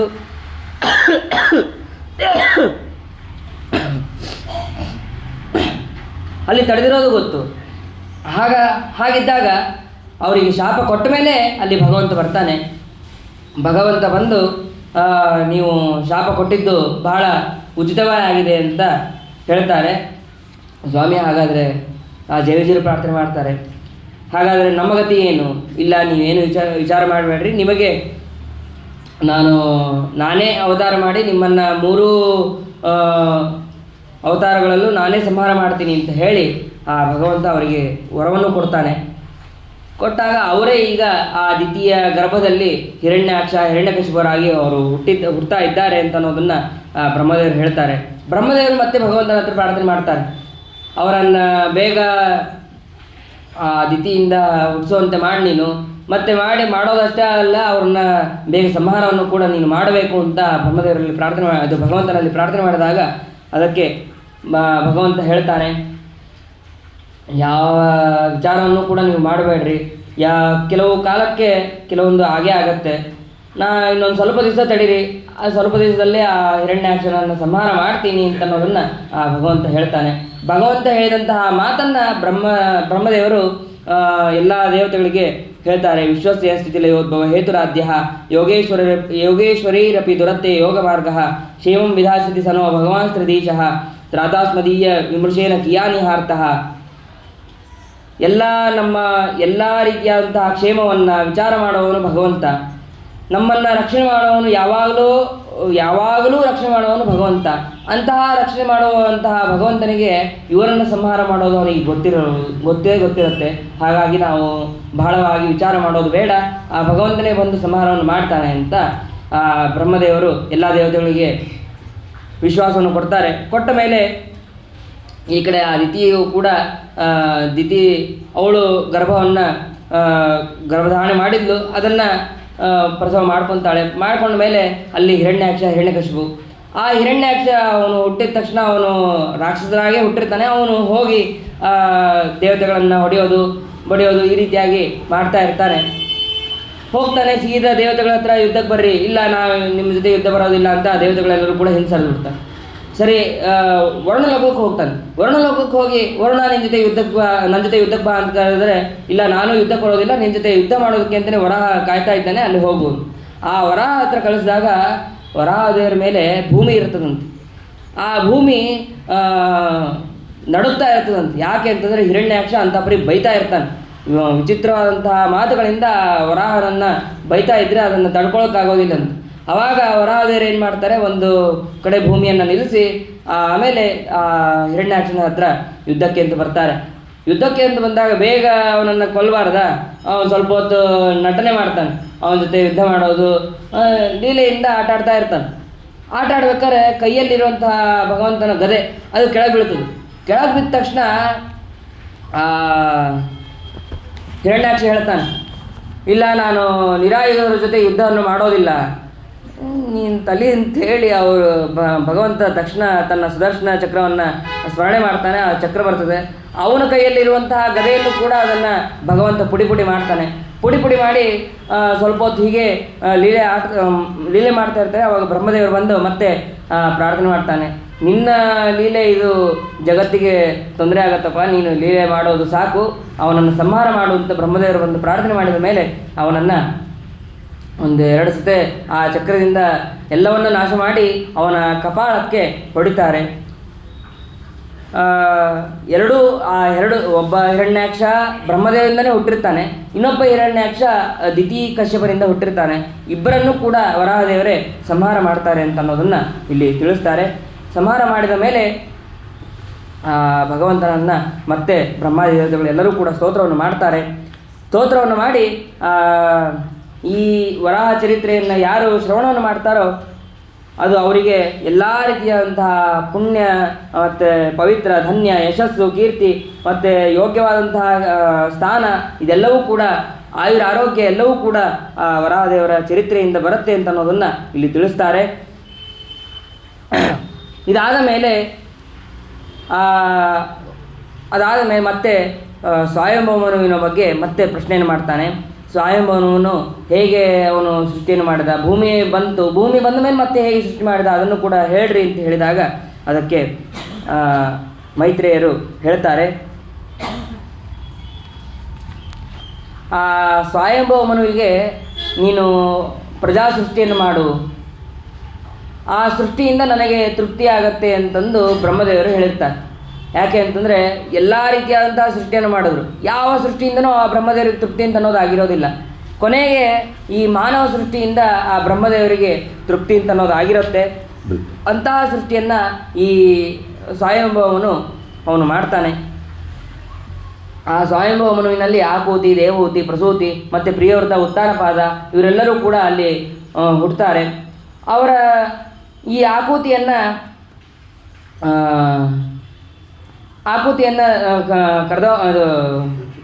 ರುಚಿ ಪ್ರಜಾಪತಿಗೆ, ಮತ್ತು ದೇವಹೂತಿಯನ್ನು ಕರ್ದಮ ಪ್ರಜಾಪತಿಗೆ, ಮತ್ತು ಪ್ರಸೂತಿಯನ್ನು ದಕ್ಷ ಪ್ರಜಾಪತಿಗೆ, ಈ ರೀತಿಯಾಗಿ ಒಬ್ಬೊಬ್ಬರನ್ನು ಕೊಟ್ಟು ಅಲ್ಲಿ ಮದುವೆಯನ್ನು ಮಾಡಿರ್ತಾನೆ. ಮದುವೆಯನ್ನು ಹೇಗೆ ಮಾಡಿದ ಅಂತಂದರೆ, ಮೊದಲಿಗೆ ಕರ್ದಮ ಪ್ರಜಾಪತಿಗಳ ಹತ್ರ ಹೋಗ್ತಾನೆ. ಕರ್ದಮ ಪ್ರಜಾಪತಿಗಳು 1000 ವರ್ಷಗಳ ಕಾಲ ಭಗವಂತನನ್ನು ಕುರಿತು ತಪಸ್ಸನ್ನು ಮಾಡ್ತಾರೆ. ಯಾಕೆ ಅಂತಂದರೆ ನನಗೆ ಯೋಗ್ಯವಾದಂತಹ ಕನ್ಯಾ ಬೇಕು. ಯಾಕೆಂದರೆ ನಂಗೆ ಸೃಷ್ಟಿ ಮಾಡೋಕ್ಕೆ ಹೇಳಿದ್ದಾರೆ. ಸೃಷ್ಟಿ ಮಾಡಬೇಕು ಅಂತಂದರೆ ಕನ್ಯಾ ಬೇಕು ಅಂತ ಅವರು ತಪಸ್ಸನ್ನು ಮಾಡ್ತಾ ಇರ್ತಾರೆ. ತಪಸ್ಸನ್ನು ಮಾಡಿದಾಗ ಆವಾಗ ಭಗವಂತ ಬಂದು, ಶುಕ್ಲನಾಮಕನಾದಂತಹ ಭಗವಂತ ಬಂದು ಅವರಿಗೆ ಅನುಗ್ರಹ ಮಾಡ್ತಾನೆ. ಇನ್ನೊಂದು ಸ್ವಲ್ಪ ಹೊತ್ತಿಗೆ ಸ್ವಯಂಭವನು ತನ್ನ ಮಗಳನ್ನು ಕರ್ಕೊಂಡು ಬರ್ತಾನೆ. ಆ ಮಗಳನ್ನು ಕರ್ಕೊಂಡು ಬಂದು ನಿನಗೆ ಕೊಟ್ಟು ಮದುವೆಯನ್ನು ಮಾಡ್ತಾನೆ. ಅವಳಿಂದ ನೀನು ಮುಂದೆ ಸಂತತಿಯನ್ನು ಬೆಳೆಸಬಹುದು ಅಂತ ಆ ಕರ್ದಮ ಪ್ರಜಾಪತಿಗೆ ಭಗವಂತ ಬಂದು ಹೇಳ್ತಾನೆ. ಹೇಳಿದಾಗ ಸರಿ ಆಯಿತು ಅಂತ ಕರ್ದಮ ಪ್ರಜಾಪತಿಗಳು ಕಾಯ್ತಾ ಇರಬೇಕಾದ್ರೆ ಭಗವಂತ ಹೇಳಿದ ಹಾಗೆ ಸ್ವಯಂಭವನು ತನ್ನ ಮಗಳಾದಂತಹ ದೇವಹೂತಿಯನ್ನು ಕರೆದುಕೊಂಡು ಬರ್ತಾನೆ. ದೇವಹೂತಿ, ಶತರೂಪ ಇವರೆಲ್ಲರೂ ಕೂಡ ಬರ್ತಾರೆ. ಈಗಿನ ಥರ ಕನ್ಯಾ ತೋರಿಸಿ ಆಮೇಲೆ ಮನೆಗೆ ಹೋಗಿ ಮದುವೆ ನಾ ಆಮೇಲೆ ಹೇಳ್ತೀನಿ ರೀ, ನಾನು ಸ್ವಲ್ಪ ಹೊತ್ತು ಬಿಟ್ಟು ಹೇಳ್ತೀನಿ ರೀ, ಅದು ಯಾವುದೂ ಇಲ್ಲೇ ಇಲ್ಲ. ಹೋದ, ಮದುವೆ ಮಾಡಿಕೊಟ್ಟ, ಬಂದ. ಅವನು ಇಡೀ ಎಲ್ಲ ಲೋಕಗಳನ್ನು ನೋಡ್ಕೊಳ್ಳುವಂತಹ ರಾಜ ಅವನು. ಆ ರಾಜ ಅದ್ಯಾವುದೂ ಕೂಡ ವಿಚಾರ ಮಾಡದೆ ಅಂತಹ ಋಷಿಗಳಿಗೆ ಕೊಡಬೇಕು ಅಂತ ಬ್ರಹ್ಮದೇವರ ಆಜ್ಞೆ, ಅದರಂತೆ ಆ ಕರ್ದಮ ಪ್ರಜಾಪತಿಗಳಿಗೆ ಕೊಟ್ಟ, ಮದುವೆಯನ್ನು ಮಾಡಿಕೊಟ್ಟ. ಅವನು ಬರ್ತಾ ಇರಬೇಕಾದ್ರೆ ಆ ರಾಜ್ಯದಲ್ಲಿ ತಮ್ಮ ರಾಜ್ಯದಲ್ಲಿ ಎಲ್ಲರೂ ಕೂಡ ಸ್ವಯಂಭವನವನ್ನು ಸ್ತೋತ್ರ ಮಾಡೋದು, ಮತ್ತು ಎಲ್ಲ ಕಡೆ ರಾಜ್ಯದಲ್ಲಿ ಎಲ್ಲ ಚೆನ್ನಾಗಿದೆಯೋ ಇಲ್ಲೋ ಅದನ್ನೆಲ್ಲವನ್ನು ನೋಡೋದು, ಅದು ಅವನ ಕರ್ತವ್ಯ ಆಗಿತ್ತು. ಅದನ್ನು ನೋಡ್ತಾ ಹಾಗೆ ಅವನು ಬರ್ತಾನೆ. ಅದಾದ ಮೇಲೆ ಕರ್ದಮರು ಆ ದೇವಹೂತಿಯನ್ನು ಮದುವೆಯಾಗಿ ಮತ್ತೆ ತಪಸ್ಸನ್ನು ಮಾಡೋದಕ್ಕೆ ಪ್ರಾರಂಭ ಮಾಡಿದ್ರು. ಈ ಕಡೆ ದೇವಹೂತಿನೂ ಕೂಡ ಹಾಗೆ ಅವರ ಸೇವೆಯನ್ನು ಮಾಡ್ತಾಯಿದ್ಲು. ಆಮೇಲೆ ಒಂದು ಸಲ ನೋಡ್ತಾರೆ, ನಿನ್ನನ್ನು ನಾನು ಮದುವೆ ಆಗಿದ್ದೀನಲ್ಲ, ಅದು ಗೊತ್ತೇ ಇರಲಿಲ್ಲ ಅಂತನೋ ಹಾಗೆ ಮತ್ತೆ ಅವಳ ಜೊತೆಗೆ 9 ಅಂತಸ್ತಿನ ವಿಮಾನದಿಂದ ಅವರು ಅವಳ ಜೊತೆ ಭೋಗವನ್ನು ಮಾಡ್ತಾರೆ. ಯಾಕೆ ಅಂತಂದರೆ ಅವರು 9 ಜನದ ಪ್ರಾರಬ್ಧ ಕರ್ಮ ಅನ್ನೋದಿತ್ತು. ಅದನ್ನು ಈ 9 ವಿಮಾನದಿಂದ ಅದನ್ನು ಭೋಗ ಮಾಡಿ ಅದನ್ನು ಕಳ್ಕೊತಾರೆ. ಆಮೇಲೆ ಆ ಕರ್ದಮರು 9 ಜನ ಮಕ್ಕಳನ್ನು ಪಡಿತಾರೆ. ಎಲ್ಲ ಹೆಣ್ಣು ಮಕ್ಕಳನ್ನು ಪಡಿತಾರೆ. ಆ ಎಲ್ಲ ಹೆಣ್ಣು ಮಕ್ಕಳನ್ನು ಒಬ್ಬೊಬ್ಬ ಋಷಿಗಳಿಗೆ, ಅತ್ರಿ ಋಷಿಗಳು, ವಸಿಷ್ಠರು, ಹೀಗೆ ಒಬ್ಬೊಬ್ಬರಿಗೆ ಕೊಟ್ಟು ಮದುವೆಯನ್ನು ಮಾಡ್ತಾರೆ ಅಂತ ಅನ್ನೋದನ್ನು ಇಲ್ಲಿ ತಿಳಿಸ್ತಾರೆ. ಅದಾದ ಮೇಲೆ ಮತ್ತೆ ಅವಳು ನಾಚಿಕೆಯಿಂದ ಕರ್ದಮ ಋಷಿಗಳ ಹತ್ರ ಹೇಳ್ತಾಳೆ, ಇಲ್ಲ, ನನಗೆ ಒಬ್ಬ ಗಂಡಸು ಮಗ ಬೇಕಾಗಿದೆ. ಎಲ್ಲ ಮಕ್ಕಳೆಲ್ಲ ಆಗಿದೆಯಲ್ಲ, ಮತ್ತೇನು ಅಂತಂದರೆ, ಇಲ್ಲ, ಗಂಡಸು ಮಗ ಬೇಕಾಗಿದೆ. ಸರಿ ಅಂತ ಹೇಳಿ ಆ ಕರ್ದಮರಿಗೆ ಭಗವಂತ ಹೇಳಿದಂತಹ ಮಾತು ಕೂಡ ನೆನಪಾಯಿತು. ನಾನೇ ಅವತಾರ ಮಾಡ್ತೀನಿ ಅಂತನ್ನುವಂತಹ ಮಾತು ಕೂಡ ನೆನಪಾಯಿತು. ಅದೇ ರೀತಿಯಾಗಿ ಮತ್ತೆ ಸಂಘವನ್ನು ಮಾಡಿದ್ದಾರೆ. ಅಲ್ಲಿ ಭಗವಂತ ಕಪಿಲ ನಾಮಕನಾಗಿ ಅವತಾರವನ್ನು ಮಾಡಿದ್ದಾನೆ. ಅವತಾರ ಮಾಡಿದ ತಕ್ಷಣ ಆ ಕಪಿಲ ನಾಮಕ ಭಗವಂತನಿಗೆ ಮತ್ತು ದೇವಹೂತಿಗೆ, ಸ್ವಾಮಿ, ನನ್ನ ಇನ್ನು ಕಾರ್ಯ ಮುಗೀತು, ನಾನು ತಪಸ್ಸಿಗೆ ಹೋಗ್ತೀನಿ. ಯಾಕೆ ಅಂತಂದರೆ ಅವರಿಗೆ ಯೋಗ್ಯವಾದ ಮಗ ಅವನು ಸಾಕ್ಷಾತ್ ಭಗವಂತ. ಅವನು ಭಗವಂತ ಆಗಿದ್ದರೂ ಕೂಡ ಅದನ್ನು ನನ್ನ ಕಾರ್ಯ ಏನು, ನನ್ನ ಯೋಗ್ಯತೆ ಏನು, ನಾನು ಮಾಡುವಂತಹ ಕೆಲಸ ಏನು ಅಂತಂದರೆ ತಪಸ್ಸು. ಆ ತಪಸ್ಸನ್ನು ಮಾಡೋಕ್ಕೆ ಹೋಗ್ತೀನಿ ಅಂತ ಹೇಳಿ ಅವರು ಕರ್ದಮರು ಅಲ್ಲಿಂದ ತಪಸ್ಸಿಗೆ ಹೋಗ್ತಾರೆ. ಮುಂದೆ ಆ ದೇವಹೂತಿ ಆ ಮಗನಾದಂತಹ ಕಪಿಲನಾಮಕ ಭಗವಂತನಿಗೆ ಸ್ತೋತ್ರ ಮಾಡ್ತಾ ಪ್ರಾರ್ಥನೆಯನ್ನು ಮಾಡ್ತಾಳೆ. ಆ ಕಪಿಲನಾಮಕ ಪರಮಾತ್ಮ ಏನು ಉಪದೇಶವನ್ನು ಮಾಡಿದ ಅಂತ ಅನ್ನೋದನ್ನು ನಾಳೆ ದಿನ ತಿಳಿಯೋಣ ಅಂತ ಹೇಳ್ತಾ ನನ್ನ 2 ಮಾತನ್ನು ಮುಗಿಸ್ತೇನೆ. ಹರೇ ನಮಃ. ಅನೇನ ಭಾವಿ ಯತ್ಪುಣ್ಯಂ ತದಾಪ್ನೋತು ಗುರುರ್ಮಮ. ಶ್ರೀಕೃಷ್ಣ ಅರ್ಪಣಮಸ್ತು.